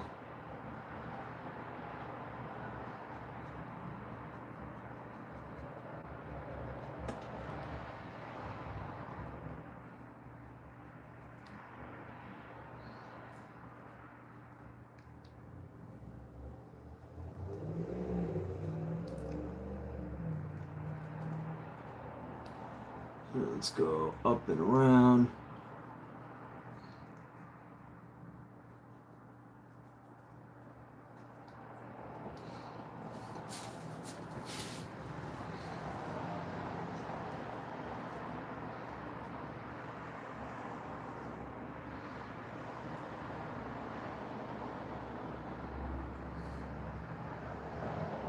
How do I get that color? My goodness.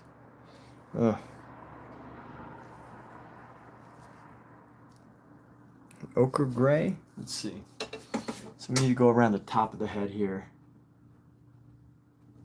This will be a little bit brighter. Just a hint of pink, I think, will do.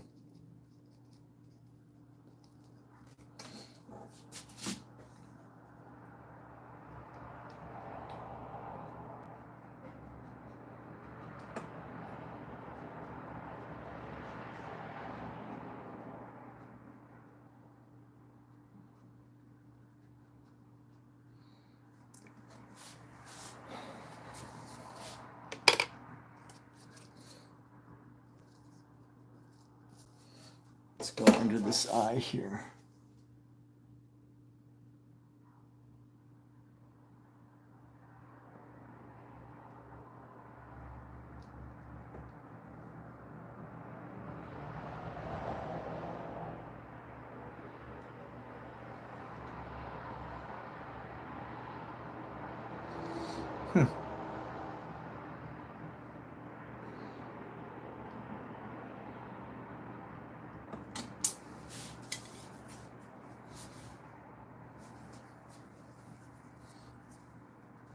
Let's get some of the detail on the fingers now.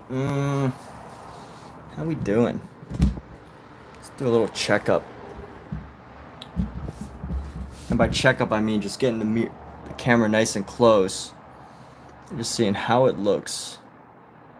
You know, some parts are good, some parts I can tolerate. Oh, whoops, I'm totally covering this question here. Totally didn't realize I was covering the questions. So the feet are looking a little better. I think these feet are looking better here. And let me see what I can do.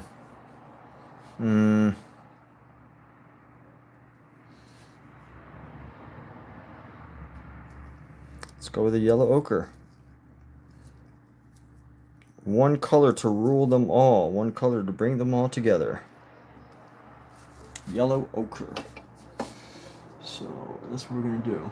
Let's bring this all together with a yellow ochre.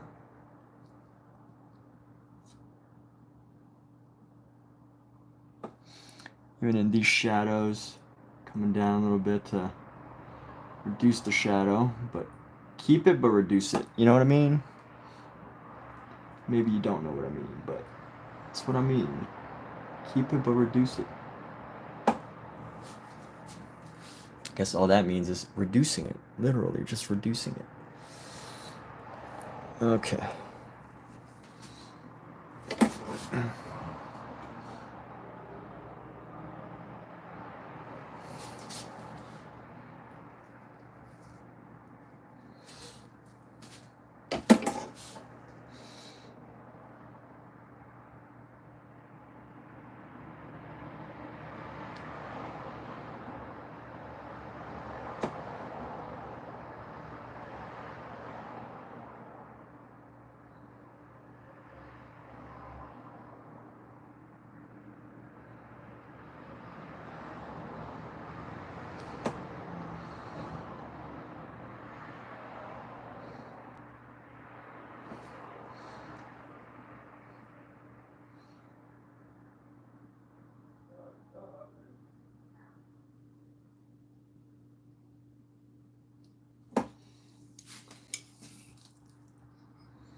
And you know what needs to happen along these knuckles?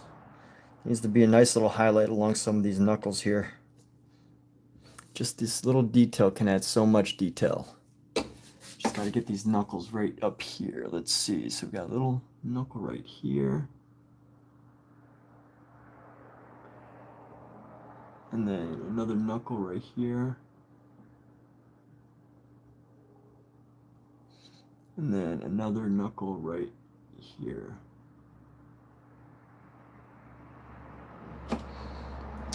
And let's see. So there we go, we got that.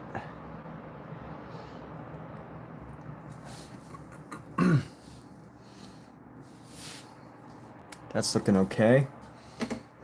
Let's bring in some highlights for some of the bones that she has. So right over here, maybe just a little highlight coming down. And then a little highlight across the top here.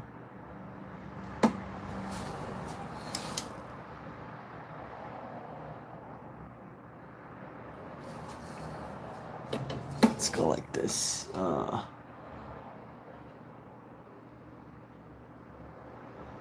Clear up some of this area, round this out, because that doesn't need to be so.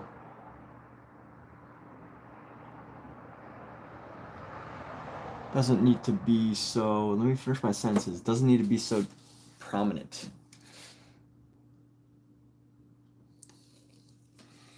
Let's see how I can blend this a little better.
What I want to do is I want to come through here and get in his toes.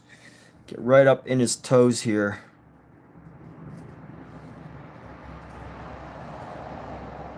Try to find a good color to come out of his toes. Very lightened green, pretty much, is what I'm going for. Getting in between his toes. Something like that can actually help a lot. Oh.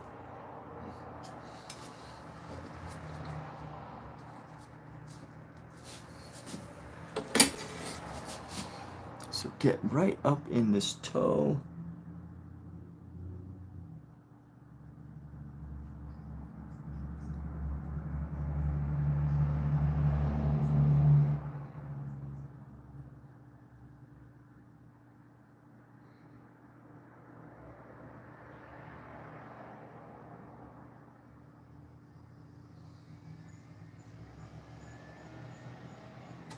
There we go.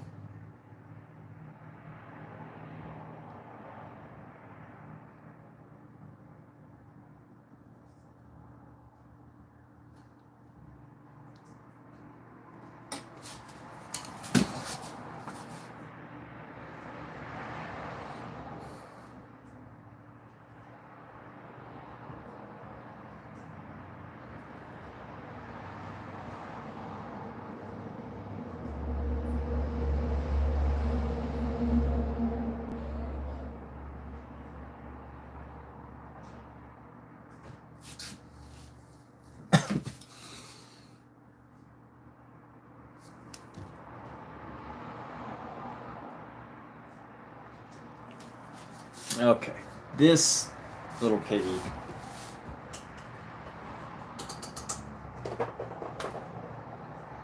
is causing some issues.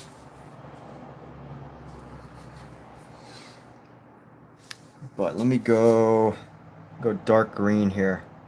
I want to bring in some green shadows. Constantly switching shadows. That's one of my problems is I constantly switch shadow colors. Like I do that a lot.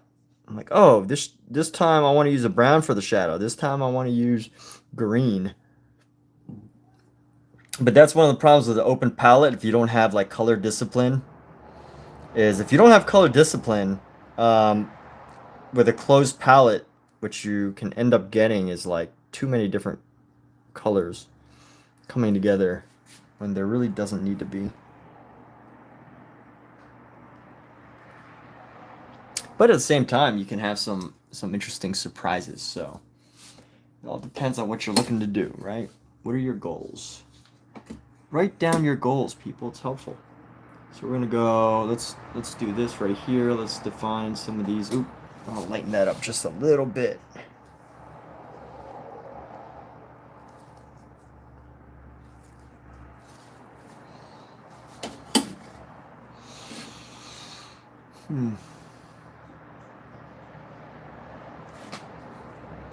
Let's see, right here we can add some of this shadow. You get the fingernail right here.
Let's go like this. Here we go.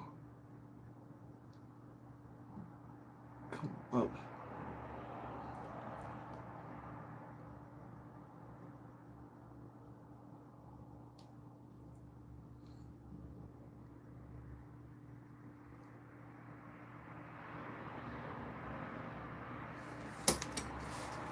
This finger's like a giant worm over here.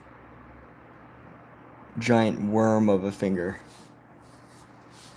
Might have to reduce the size of it. Be less worm-like. It's a massive finger. So that's what we're gonna do. We're gonna reduce the size of it. Let's paint over it like right. I want to cut it off to like right here. So I'm gonna paint over it with a nice dark shade, and let's go like this. I'm gonna shape it out.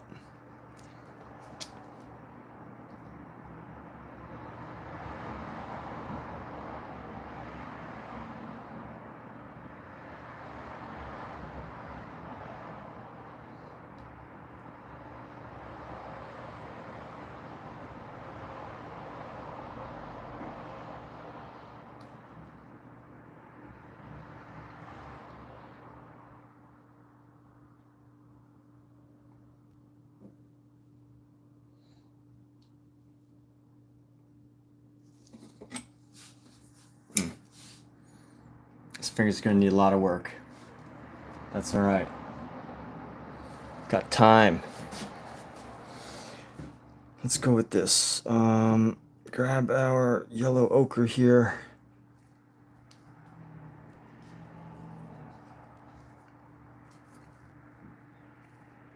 Create a shadow out of our ochre. And that's good. Let's go a little bit more shadow across the top of the finger here, right between the two knuckles.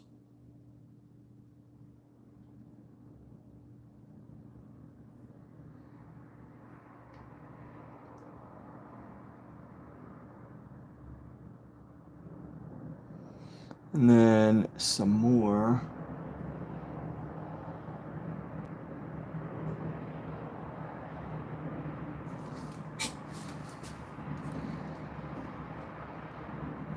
Just to separate the fingers a little bit. And then, you know, what we can do is we can actually use just a little bit of this to give this finger a little bit more depth rather than just looking like a little bit of a thick finger. So I can do this.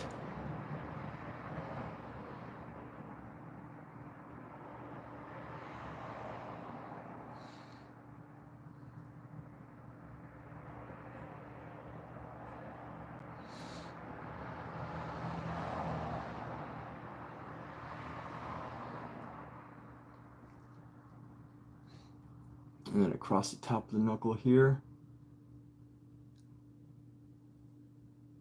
Let's bring this shadow down a little bit.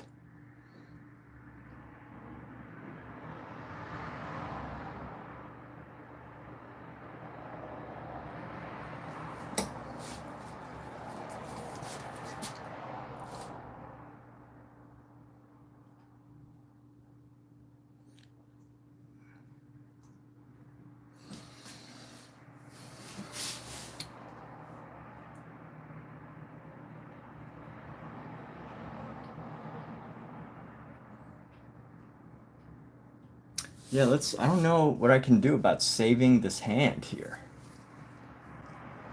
There's so many like, there's so many proportional issues here.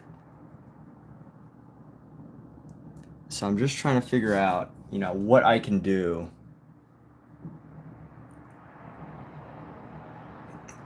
Let me see. Clean off. Is there anywhere else that might need a good shadow? Yes. There's a couple places. So we're going to come down into the feet right now. Add some good shadows. Got a little toenail right here. Is that a toenail?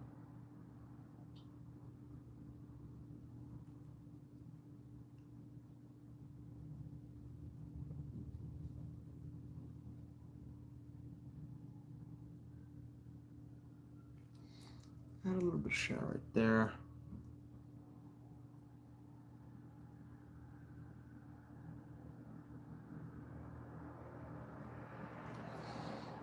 Come like that.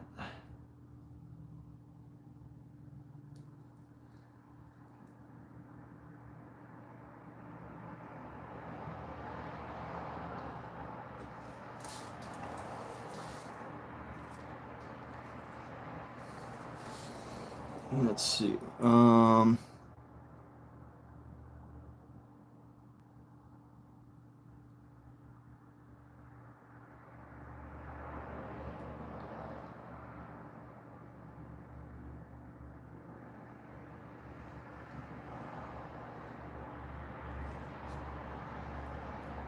Right here.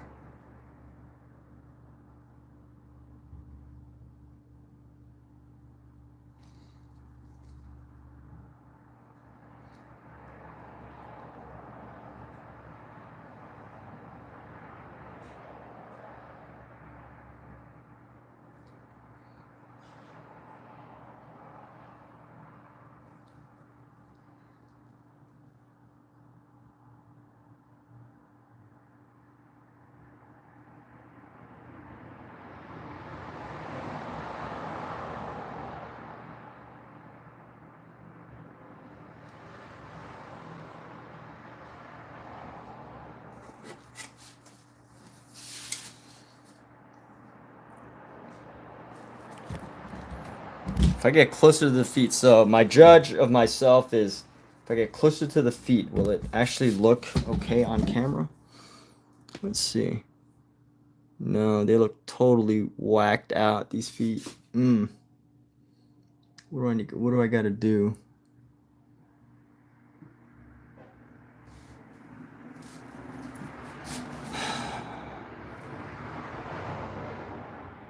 I just gotta keep working them until one day I will figure it out.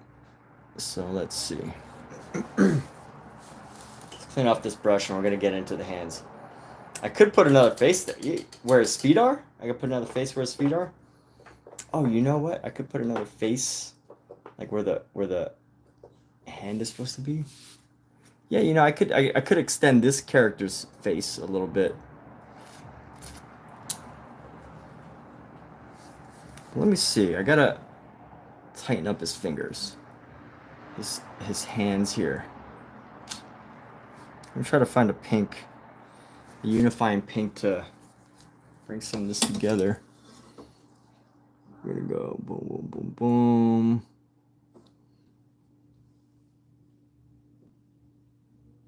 Anybody hear my cat? She said, "Ah."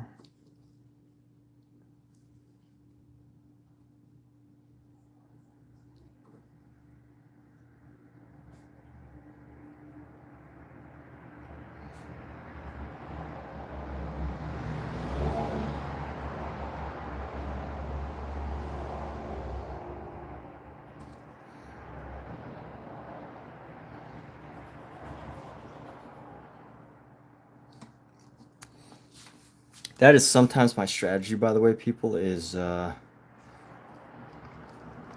just work it and work it and work it. Work it till I can't work it no more. Which is always forever. You can work it forever.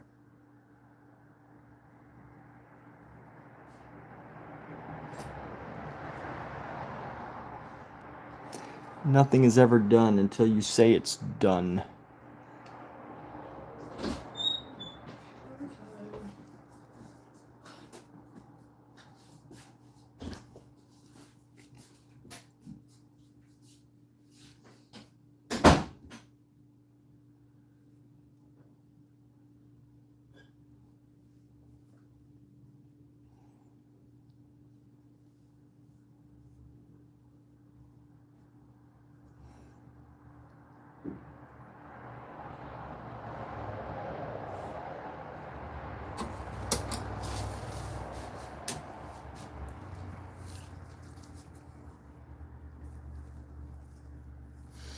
Let's see. I'm gonna round out this finger around the bottom here.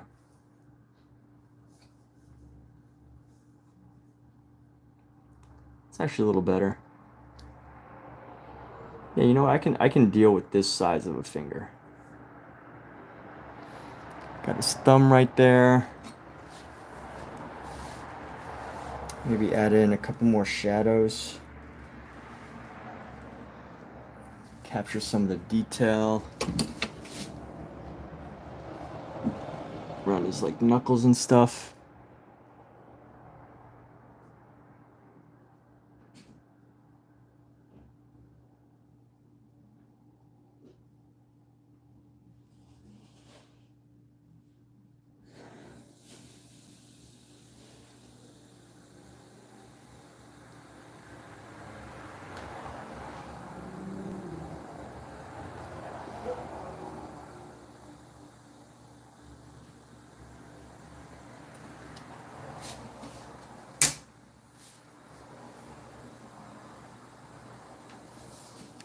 This guy looks so angry, but he's not supposed to look like that.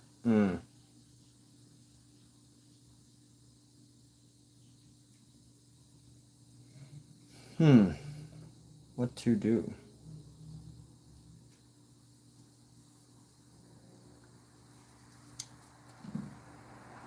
Pookie, go. Move. Move, Pookie.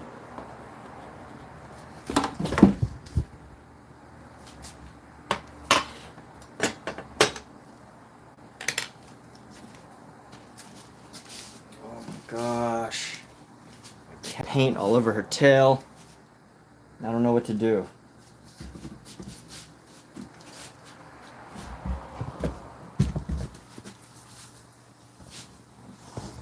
Pookie. My girlfriend's gonna be so mad when she finds out that she's got paint all over her tail. This cat. Pookie, you're gonna have to come here because you got paint all over your tail. Yes, that's not okay. Pookie, come here.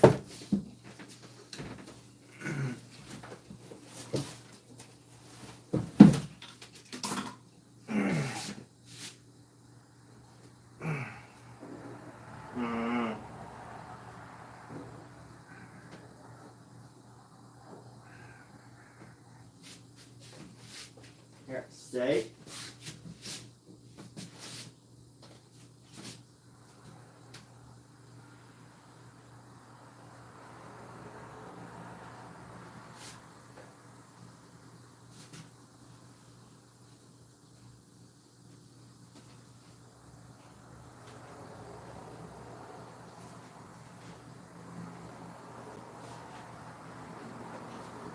Pookie, you don't stop walking by my painting. You won't have to deal with this, okay?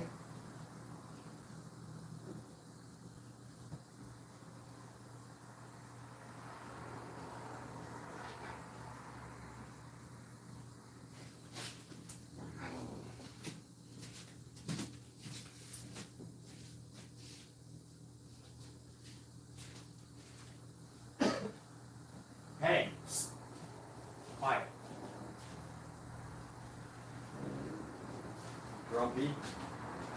Stop it. Got paint on her tail. Ow, ow.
Stop getting into my paints.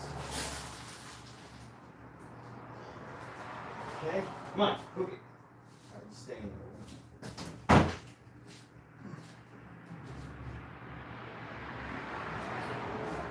Oh.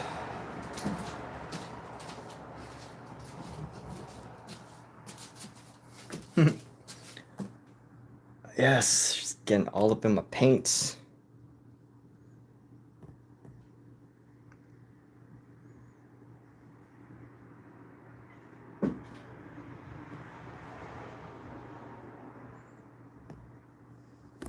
All right, let's see. I'm gonna paint for a little longer. There's only so much. There's only so much I can do here. Because it really helps when I let the paint dry too. That's another thing. Ugh.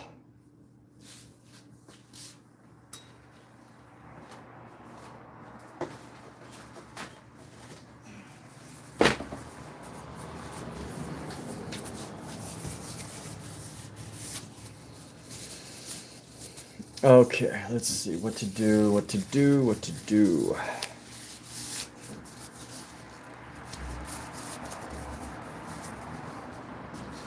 This little dude's face is so off. So if we could tighten up his face, that would be great. That's what we're gonna try to do. Let's try to tighten up his face. Add, you know, some extra highlights into this.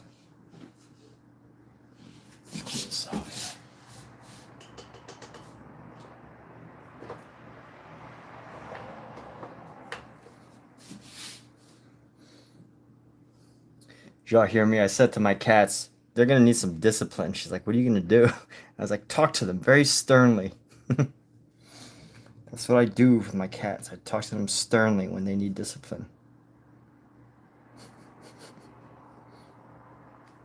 Yes. The way to discipline a cat is to talk to them sternly so that they understand you. They understand your emotions.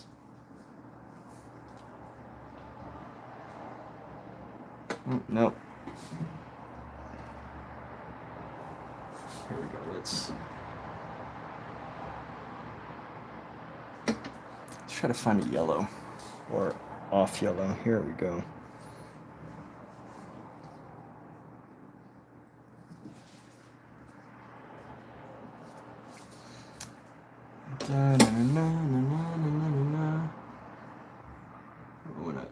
soften these features, create a more consistent color around the head here. Go.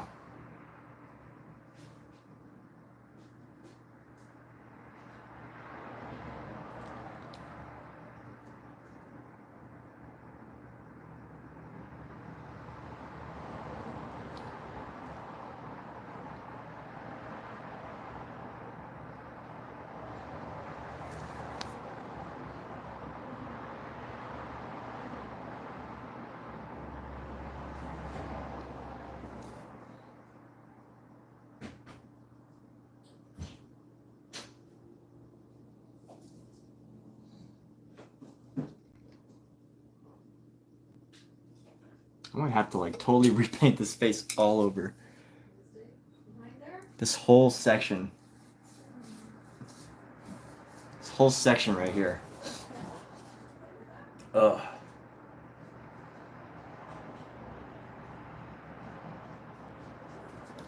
You know what's positive is when people actually see this painting, if I ever finish it, you know, people will be like, "Oh, that's pretty good." I'm not, you know, trying to toot my own horn.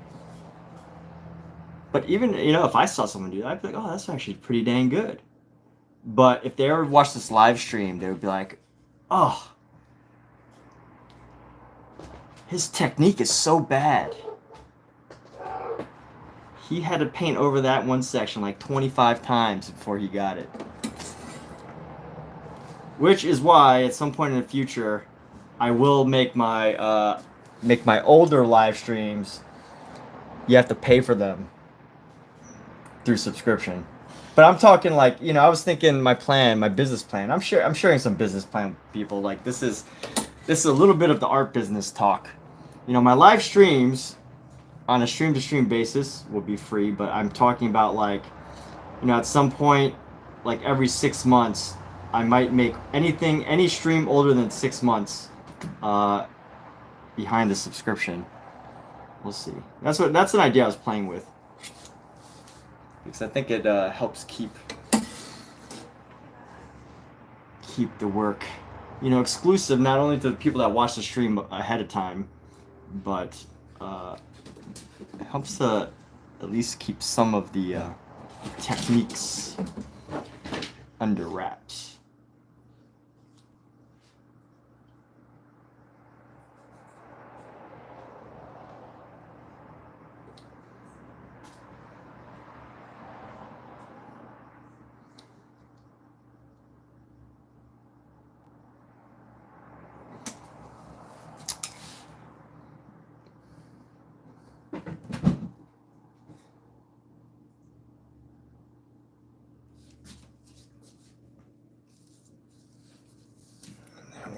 We're gonna go like this. But you know what? Painting got rid of my headache today. Painting is a miracle cure, people. Gets rid of headaches. Gets rid of sadness sometimes.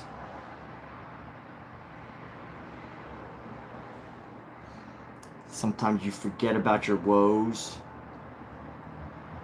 your troubles.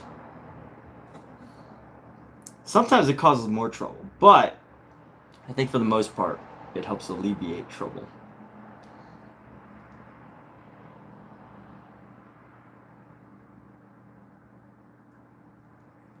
I think where I'm really struggling is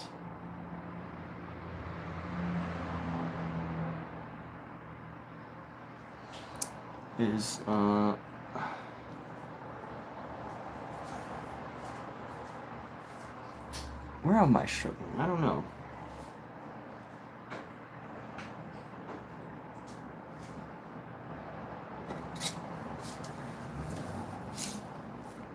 It's good to be able to pinpoint where your troubles are. But if you can't pinpoint them, you're kind of screwed.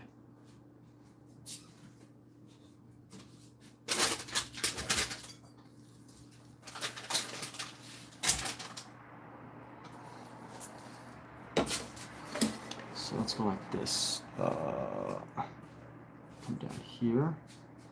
It's gonna come around.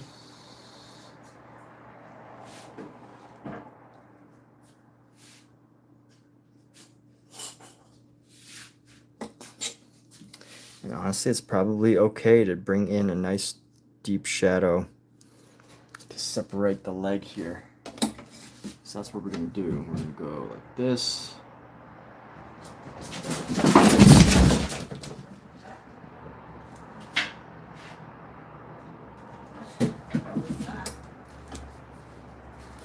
I don't know, Pookie, what the f? Pookie chased Scout.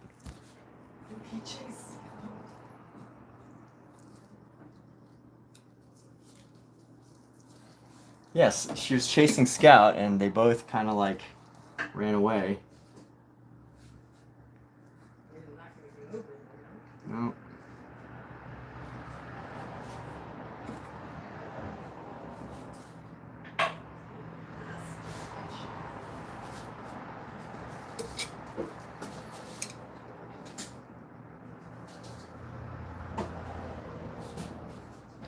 Actually looks a little better.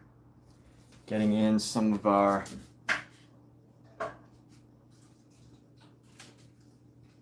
shadow here. And then let's go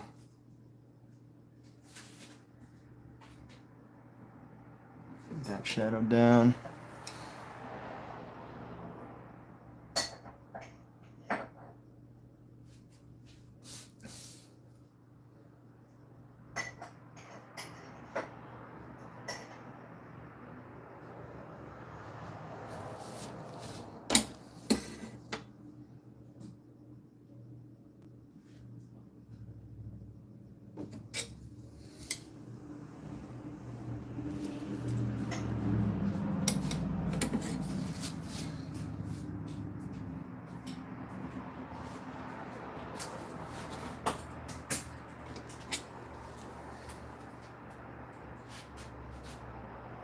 Alright, we'll figure that out later. We'll figure any of this out. Oh, God. See what to do.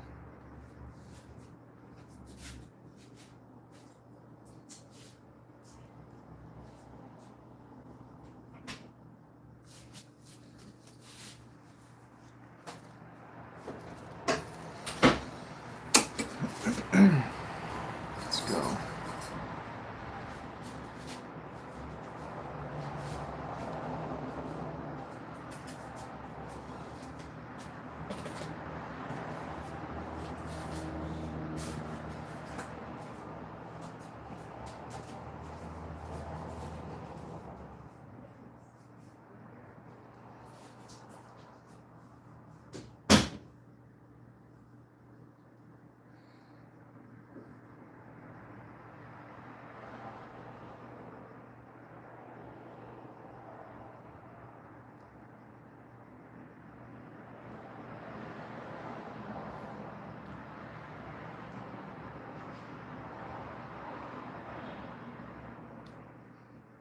All right, and then boom, boom, boom, boom.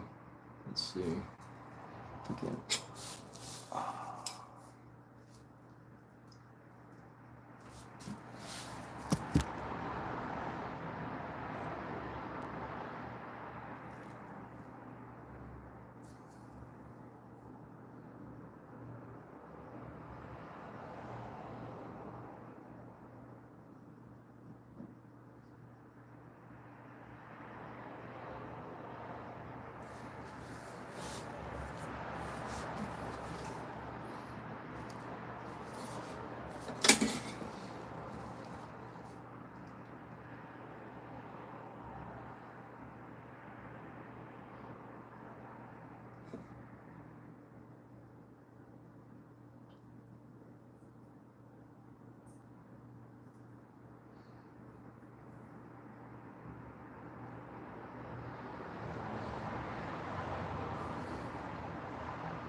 This haze this color a little bit, make it a little bit hazy.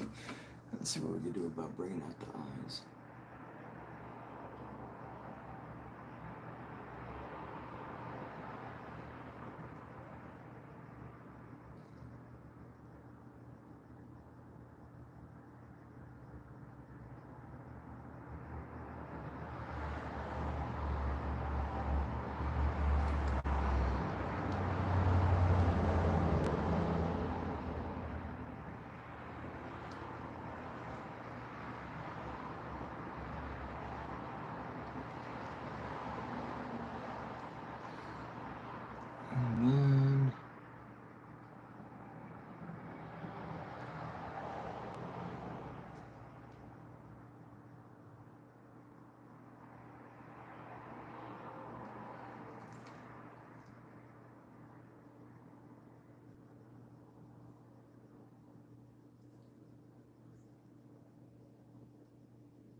Look at how horrifying these few faces are.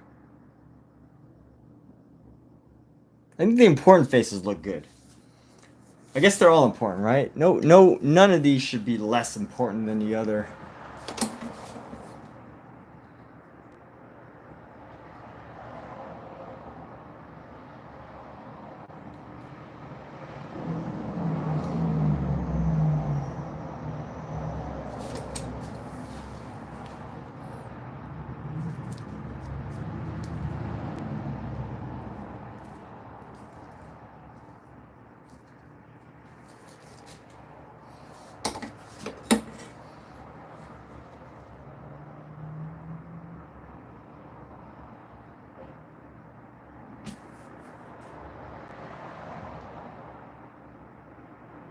Alright, for the 10th time, we're going to paint this little section right here.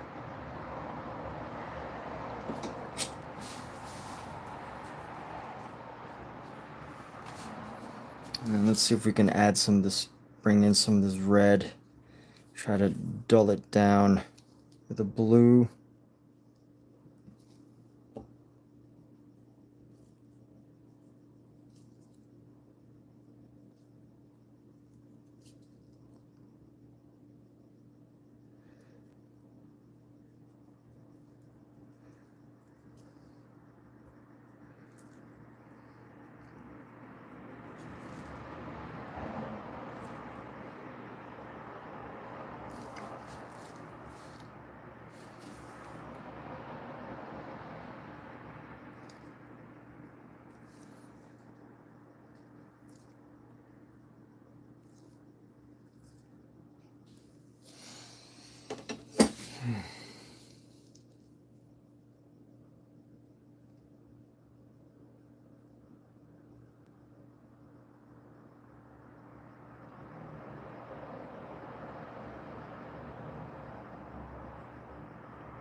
Yo, Bowinator, what's up, dude? I'm doing all right. I think I'm doing okay. Still, today's been an extra struggle, probably because I haven't been painting as much lately. Slacked off a little bit this past week or so. I feel like this piece has been draining me because it's one of those situations when I'm just like, you know, it's a really challenging challenging thing to try to copy something like this.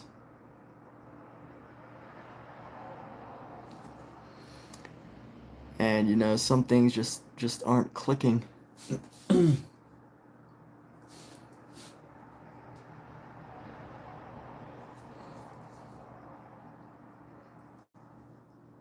You know, sometimes you fake it till you make it, and then others you're just like, whoa, this is so. When you try to make a really challenging painting like this, I think it's when like it hits you that like there's certain levels of painting are just like so amazing and like mind blowing. But I will also add that, like, you know, this is probably many years of there's probably a lot of years in a Sistine Chapel of like modifying it, repairs,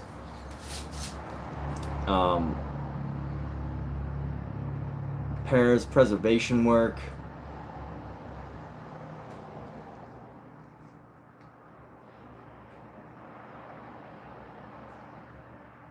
So, struggling with these paintings recently, but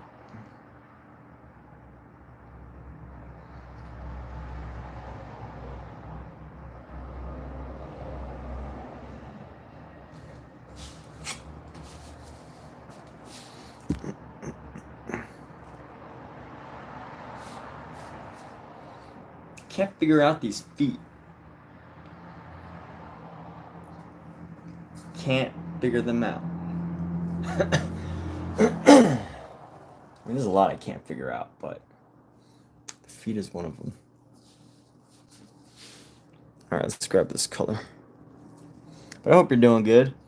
Bonator, really wish. I like these paint by number kits. I mean, it's looking great. Thank you. Zoom out so you can see the whole master canvas. You like these paint by number kits. Really wish you could stay, but sadly, hey, take care, man. You get busy, you go take care of your life. You take care of your life. I hope hope that it is the best. Go do your best out there, alright, Bonator? Just do your best out there. So the whole painting. Okay, here we go. Let's do a whole painting. Zoom in at the request of Michael Wilbur here. Actually, you know, if you get too close to a painting, you know, you start to like kind of miss out on the big picture details. Like, it does look good from a distance, I think. I mean, I think it looks okay. But definitely, as you zoom close, you're like, whoa, what the heck is going on there? That's kind of funky. What was he doing? Does he know how to paint? Alright.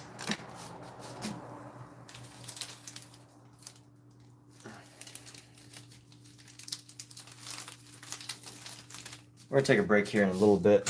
And by break, I mean stop painting for the day. But where's that brush I just had? Okay.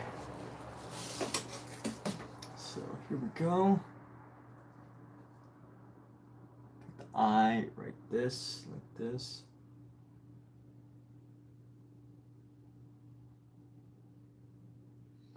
And then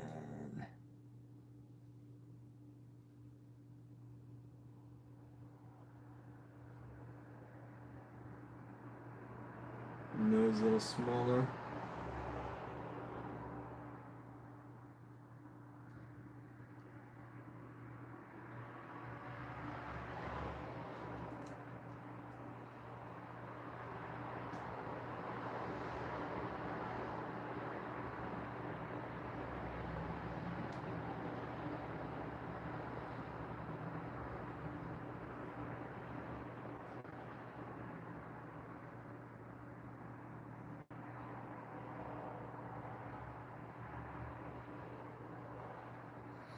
And then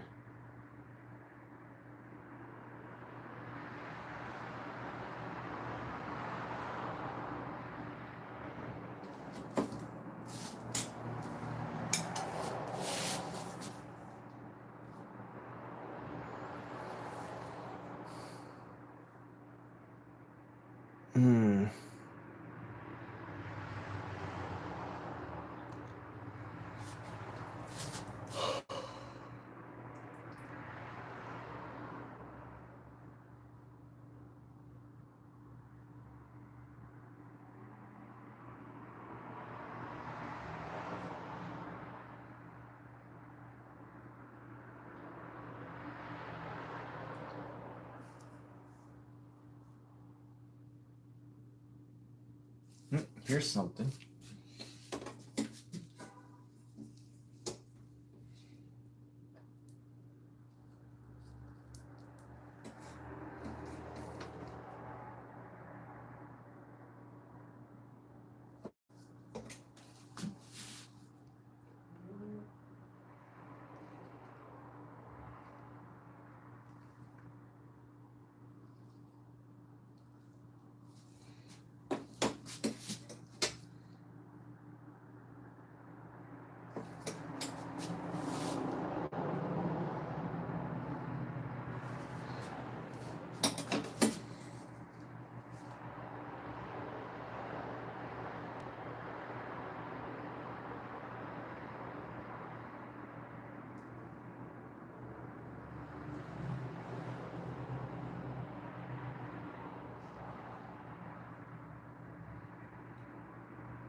All right, take care, dude.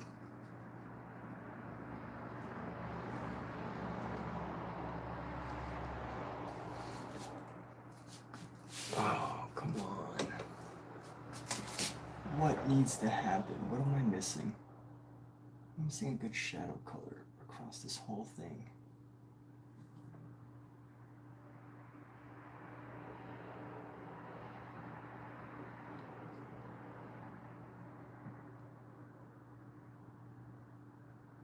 Maybe that's what.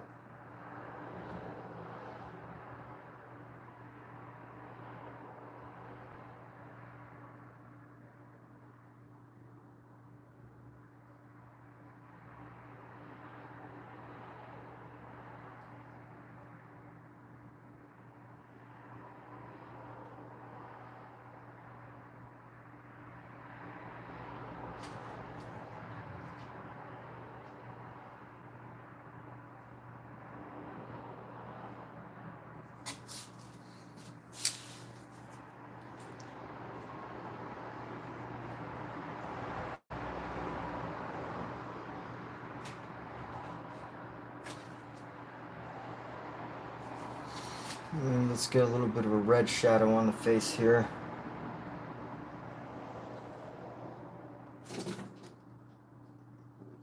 A little brighter than that.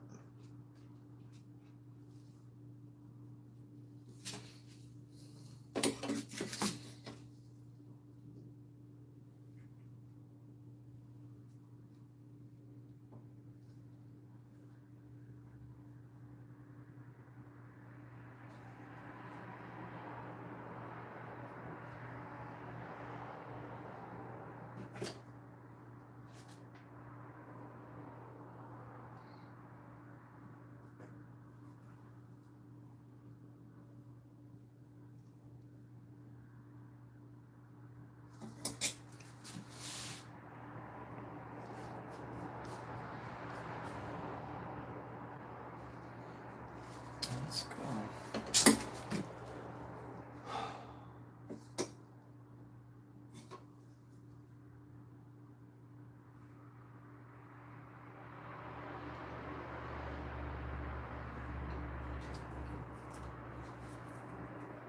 Ah, I know what else looks wrong with this.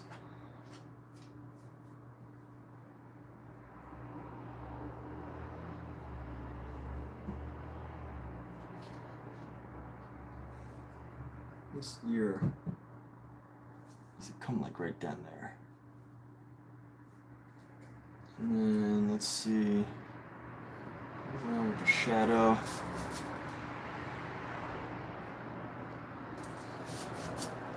Lighten it a little bit.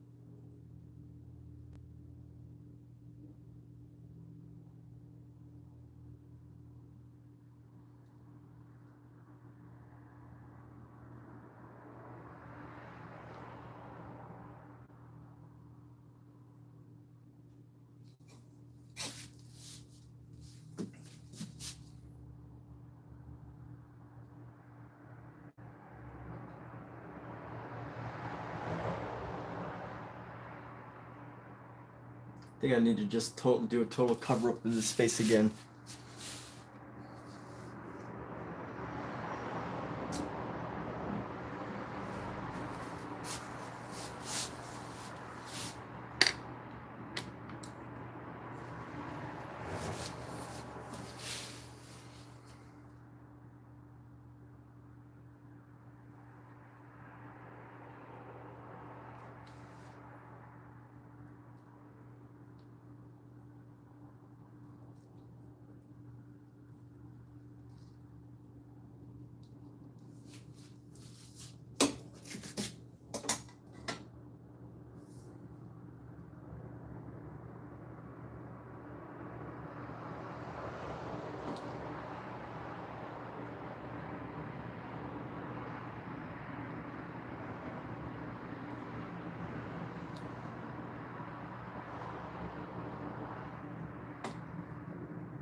Super.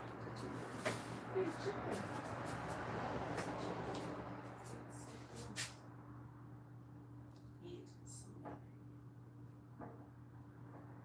Did you make some of the leftovers? Nah. No, not hungry. Okay.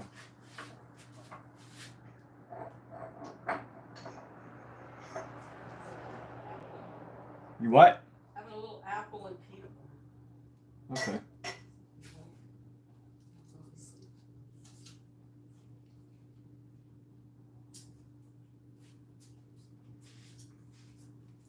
Oh, you know what? Huh? I need an address before I go to sleep. Before you go to sleep? Yeah.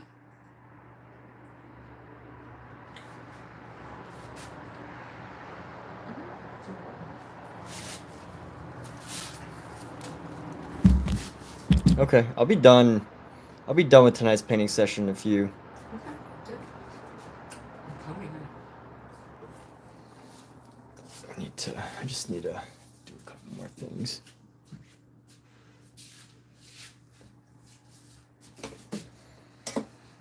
Good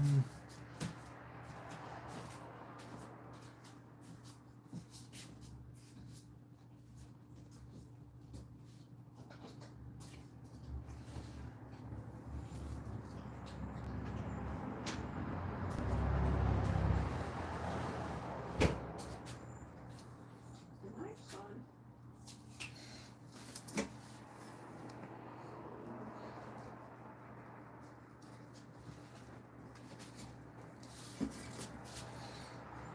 Just go with the light pink in this area. Bring in the pink into here.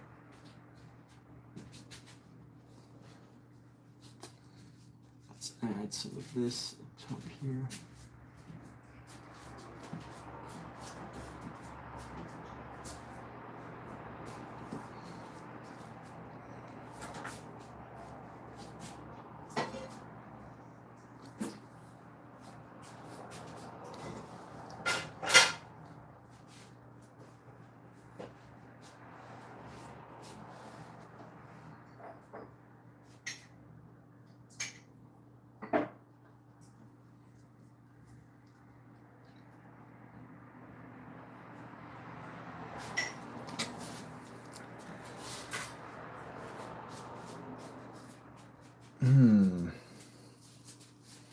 What do we do about this? Let's see, this area.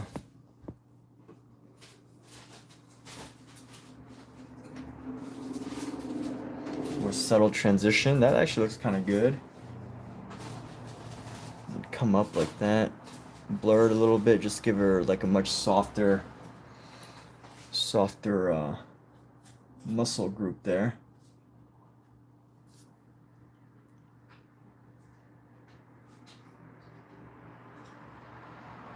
rather than having it look so rough.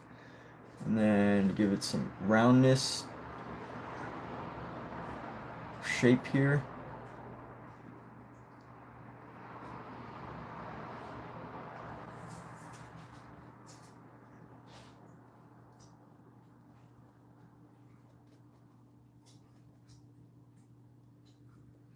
See how this is gonna go right up. Some good transitions around some of the body parts. Probably need to improve this area right here.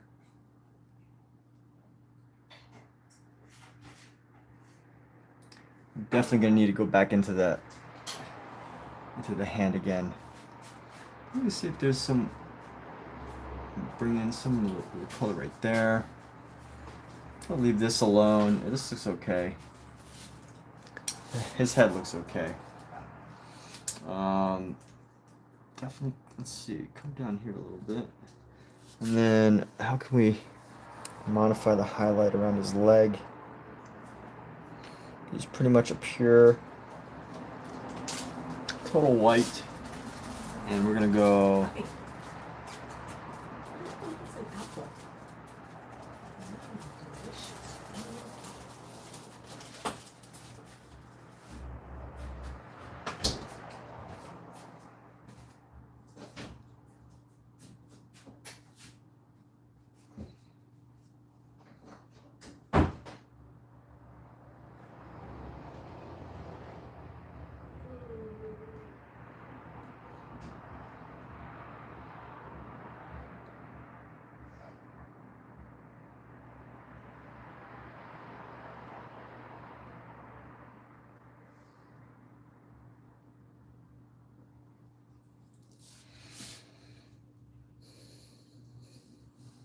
And how do we do this? Let's see. We're gonna go blend this in a little bit.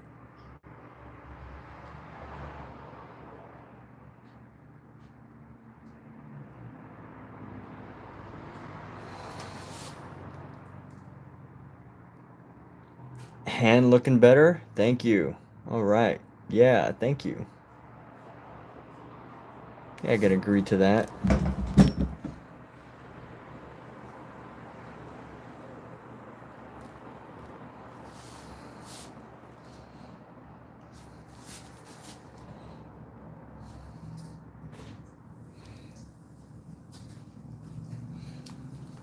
But little by little, we're making lots of progress.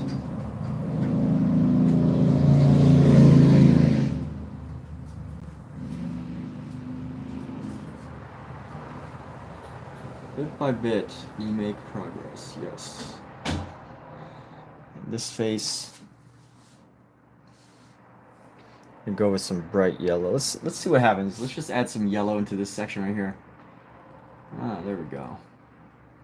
Does that mess it up? I don't know. I'm experimenting here.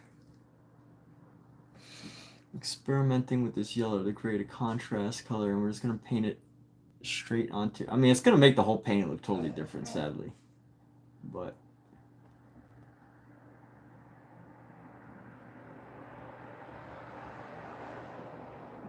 I don't know. At this point, I feel like I almost have like no choice but to like, you know, just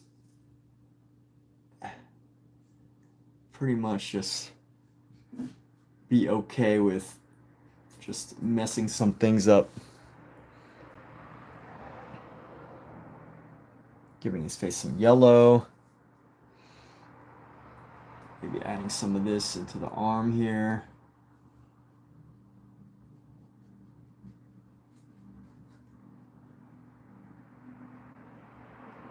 Just to like create that contrast.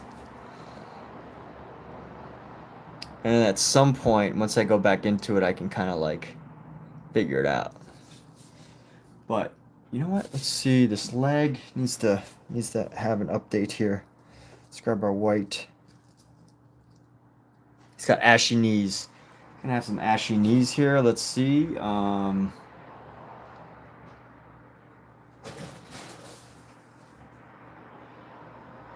Starting from the bottom, we're gonna go around and the top right here. Let's go.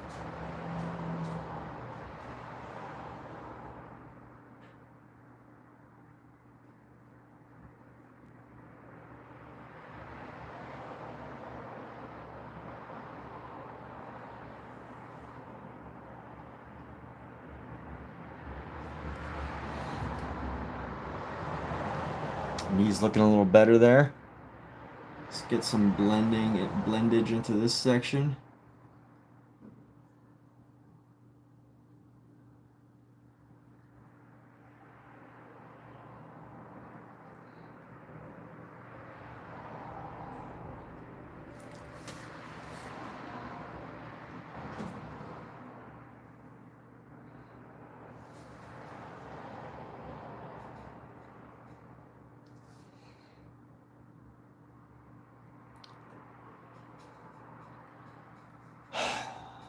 Okay.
Let me try this. I'm gonna go add in some outlines. Not super dark outlines, but just little faint outlines to separate some of this.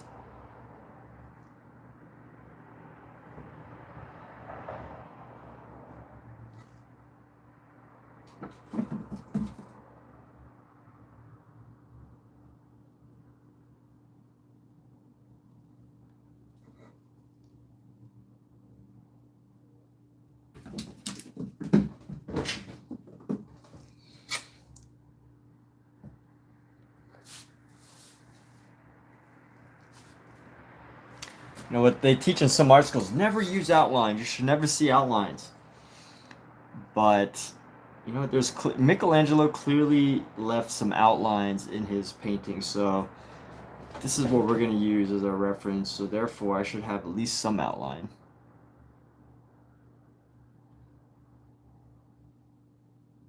It's not too obvious. What am I doing? Let's go.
All right, people. I think this is time for a little break. Break for the day.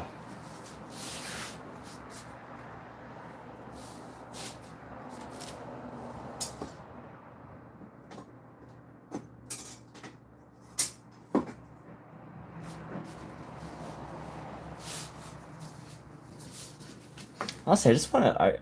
part of me wants to loosen up, but I've already gotten so close to getting this to look consistently, to have like a consistent look compared to the original, that, you know, part of me wants to keep it. And I don't want to stray too far from this look that's already here.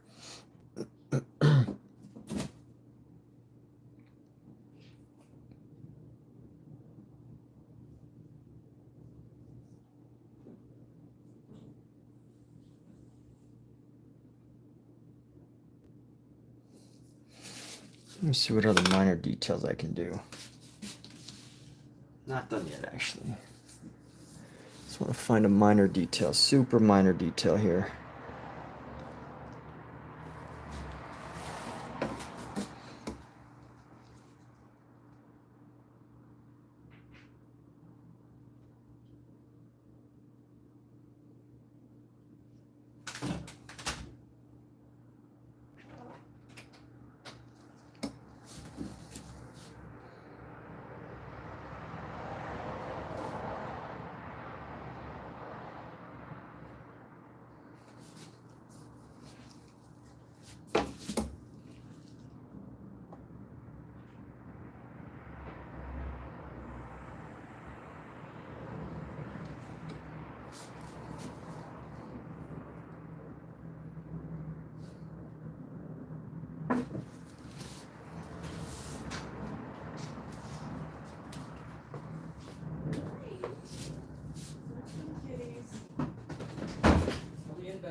Okay.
It will come together. Yes, thank you.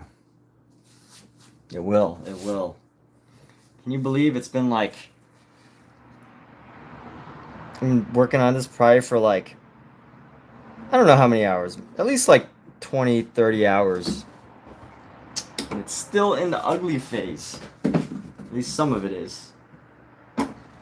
Some of it is still in the ugly phase.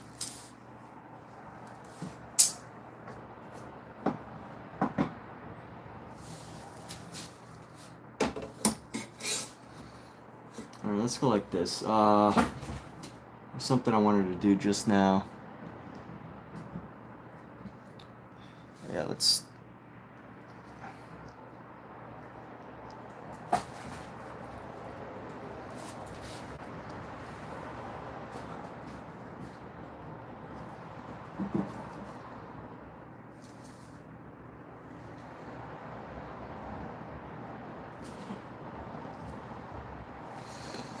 Go into here.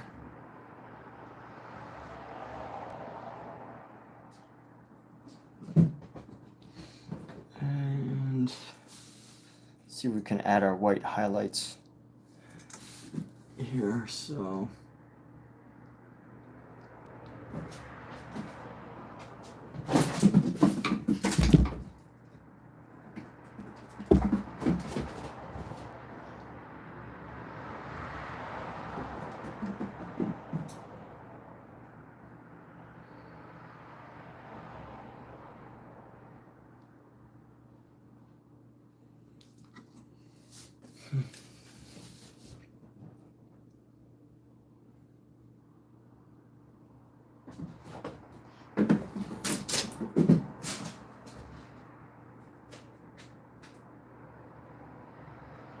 all right, well, here we go.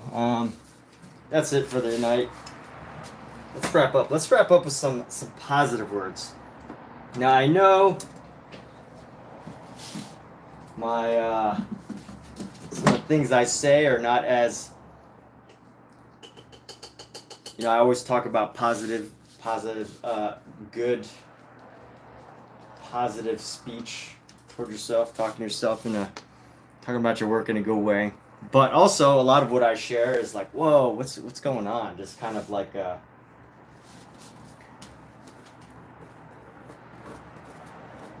not the most like conducive, right? I don't teach, I just kind of like share my thoughts, good and bad. But more importantly, where I think that's helpful is that when this is done, you know, I think it reveals that half the struggle is in your head, right? Like, or if not half the struggle, like 70% of the struggle is in your head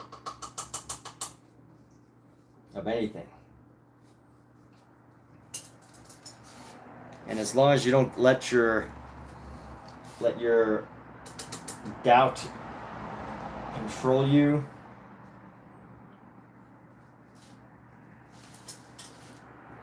or affect you too much, I think there's always the positive idea that you can move on.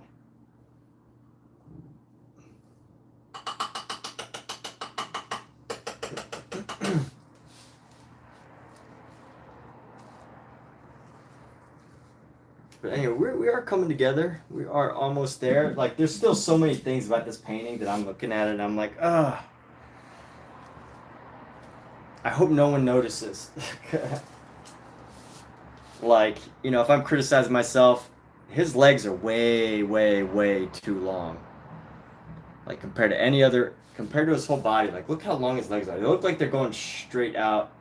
I think the knees are kind of in the wrong place. Maybe that's what I gotta do. Maybe that's what's going on. Maybe I gotta bring the knees up a little bit. I don't know. Yeah, I probably have to bring the knees like right here. I wonder if I could do that right now. Let me see. Maybe that's the issue with the feet. The knees gotta be like right here.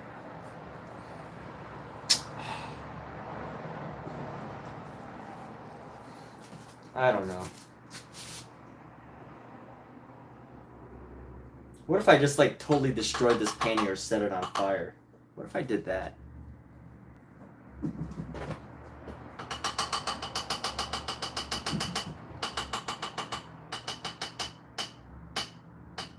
Would that be considered quitting?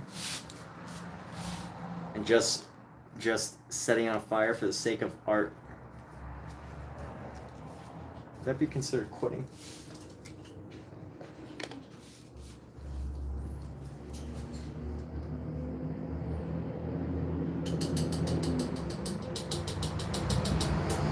Like, now that I'm looking at it, you know, that is totally one of the problems, right? Because it looks like his waist is up here, which means his knees should probably be like right around here at the furthest. Because, you know, from I guess the crotch area, let's see, head to chest to belly button right here to top of the center of the thigh to the top of the knee should be right here. To the bottom of the ankle should be right here. This is like where the ankle should be. But we could just give him extra elongated feet. So let me see what. I should definitely put the knees up a little further. Let me see if I can modify this right now. Let's test the limits of what we can do here. Let's go. I'm gonna modify the knee. Let's try to set the knee like right here. I'm gonna set the new knee area like right here. And then this is gonna come down like this. I don't know, let's see what we can do. And then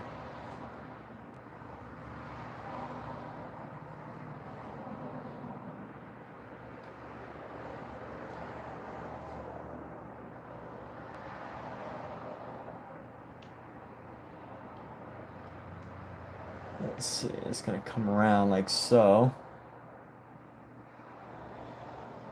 Maybe I shouldn't be so loose with it. I might make a mistake that I'll regret later. But then we're gonna come down like this.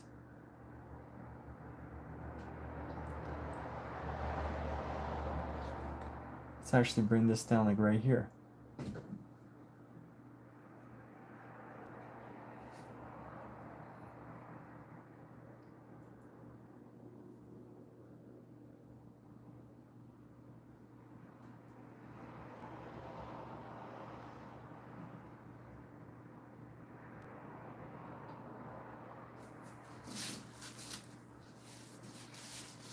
And let's go in with some blue.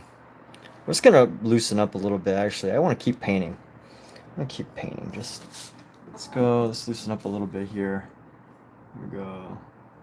Just gonna go bring in some dark shadows right around the knee. Let's go like this. I don't care what happens at this point. I'm like, let's. Because I know the worst thing that could happen is I could just keep painting it over and over and over and over again. I at least want to get a feel for where these changes are happening tonight.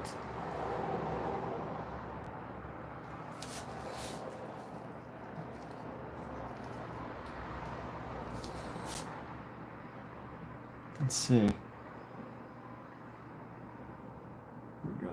The knee's gonna stop right there. So come up and around. Come up and around.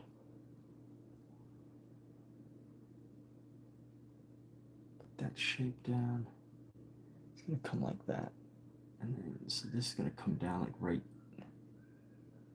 It's gonna come down like right over here.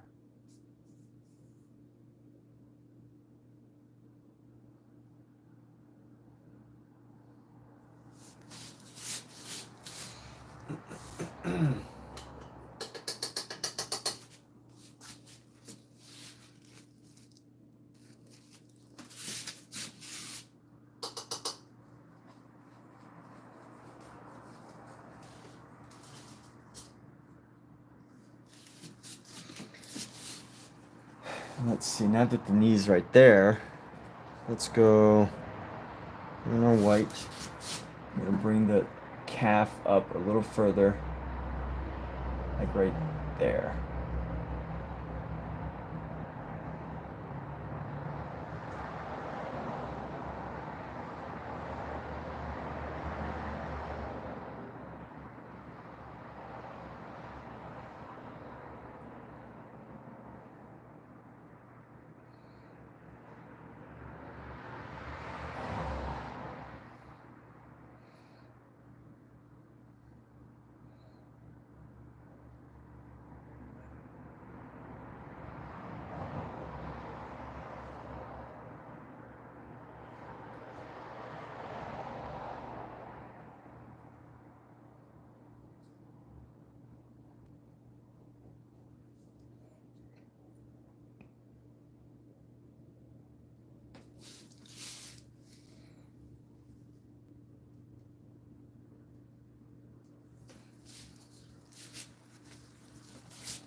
Let's see how this looks. We're gonna go into here with some red.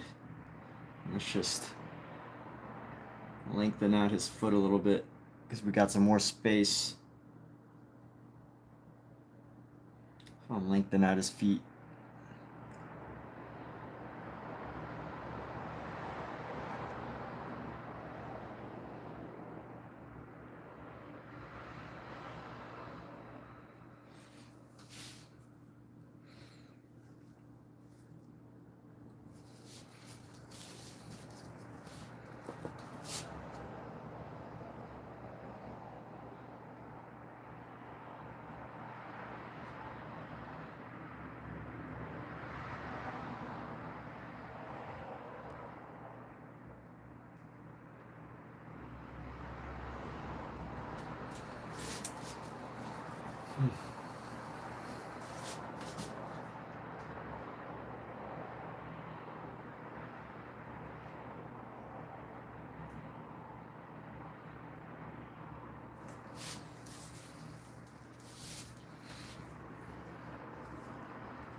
Looks like it didn't change at all.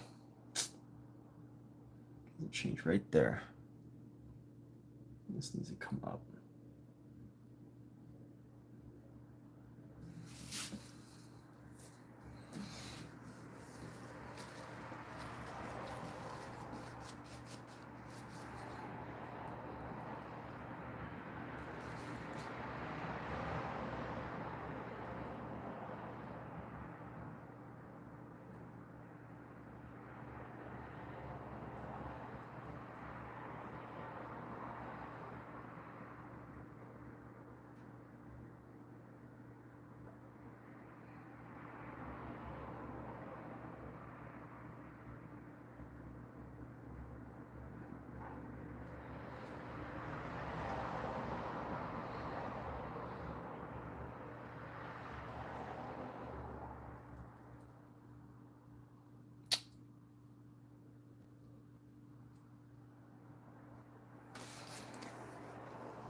I need, maybe I should just like wrap something around it. I don't know. I bit off more than I could chew.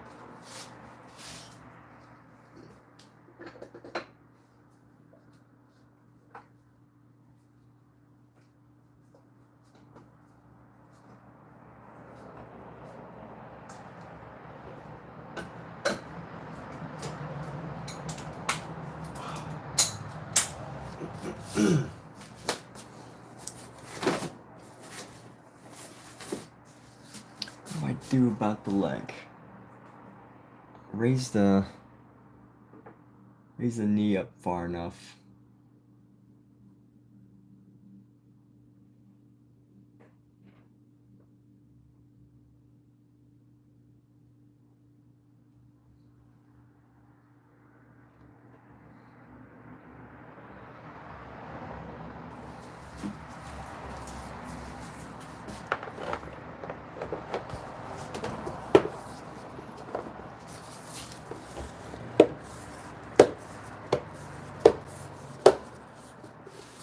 Now, I will say what I find interesting though is that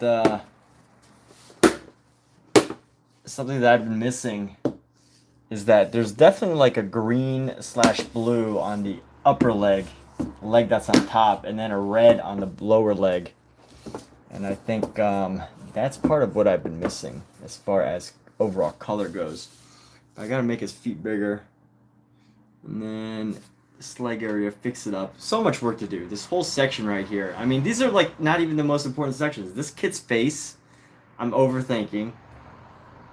This leg, well, this leg definitely needs work, but this hand, you know, a little bit more, a little bit further, and we should have it. But other than that, almost there. Almost there.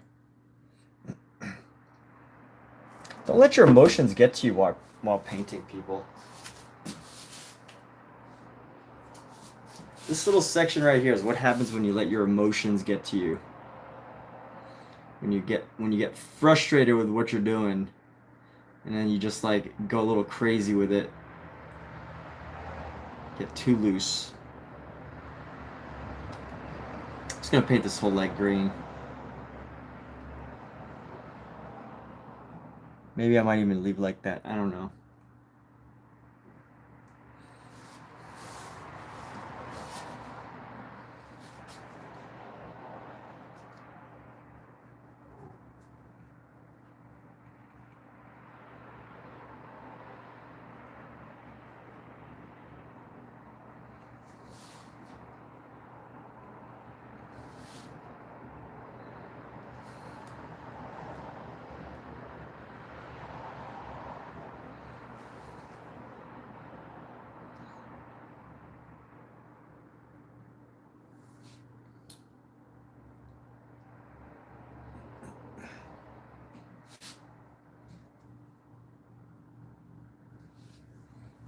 All right, we'll be back.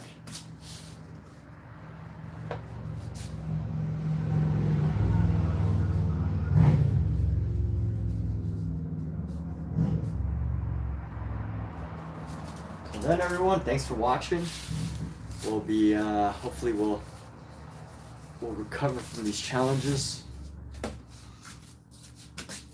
think everything else looks pretty okay. I'm comfortable with a lot of this. It's the face. I think I've got the light. The light on this face is okay. I really just got to add in the really deep shadows. I don't want to overthink the rest of the body here. That's not too important. Another thing about when you paint something that was originally a very large piece, so this painting is only 20 by 20, or this is 20 by 30 inches, I think. The original was literally like 8 times as long. So anything that is here is probably about 8 times bigger. So this head would be like 1, 2, 3, 4, 5, you know, the head would probably fit this size. I'm not saying I would have done a better job if I had painted a larger piece, but often when you shrink things down, you know, there's like these, like the lines, like these super fine detail lines, you know, these super fine detail lines with a tiny brush, but you got to think the actual line is like 8 times as big. So you're looking at a nice big brush that's probably about this size, like almost the size of the head here, right? The size of the head is what one of these lines would be if you were up close and personal. Not saying it was easier, it made it easier, right? Like obviously Michelangelo's staring up at the ceiling. He had to plan all of it. He had to design all of it. He had to like go up and then go down to like go look upwards and see what it looked like from, you know, bottom up perspective. So I'm not saying by any means that this would, that, you know, if I had painted this at the real size that I would have, you know, done spectacularly better. But especially if you're, you know, painting upside down looking at a ceiling, right? But if I'm really trying to break down some of the challenges that I'm having comparing, you know, what I'm looking at versus this, it's taking these super fine details that were actually painted much larger, so you have a little bit more room to mess up, whereas here every little millimeter counts. And of course it counts when you're painting big too, right? Everything counts, but you know, little shifts. And it doesn't help that my original sketch had so many things that could have been improved upon to include all the different dimensions and stuff. But I don't know. Hindsight is 20. Is that how to say hindsight is 2020? I don't know. Something like that. Hindsight is 2020.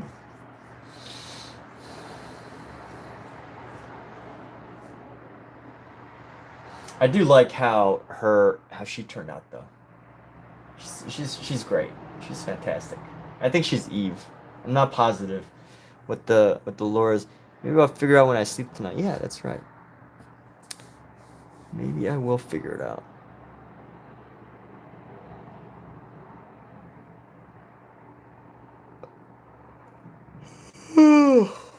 So let's take a break. Good night, everybody, and thank you for sticking around, Justine and everybody else. Little analysis breakdown of my challenges. But overall, like, I think this painting is looking good. I'm happy with it. And, you know, this is definitely one of these paintings that I hope that if anyone hangs it, they hang it far. Maybe hang it on the ceiling. Maybe I should make it mandatory that this painting is hung from the ceiling so that you can't look at it, so that you can't get super up close and look at all the problems with it, right? Some paintings are better left seen at a distance. Because from a distance, it doesn't look so bad, except for the leg. You know, from a distance, it has just enough good detail to make someone go, oh, yeah, hey, that's a pretty good job. But up close, when you're standing, you know, inches away from the painting, you can definitely overanalyze it. as I say. So, yes, the critical eye in me. Gotta find the balance. All right, good night for real. Who's ready for bed? I'm ready for bed. Let's go.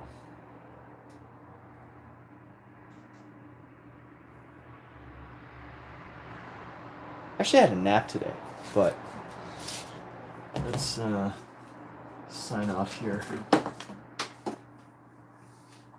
Take care, y'all.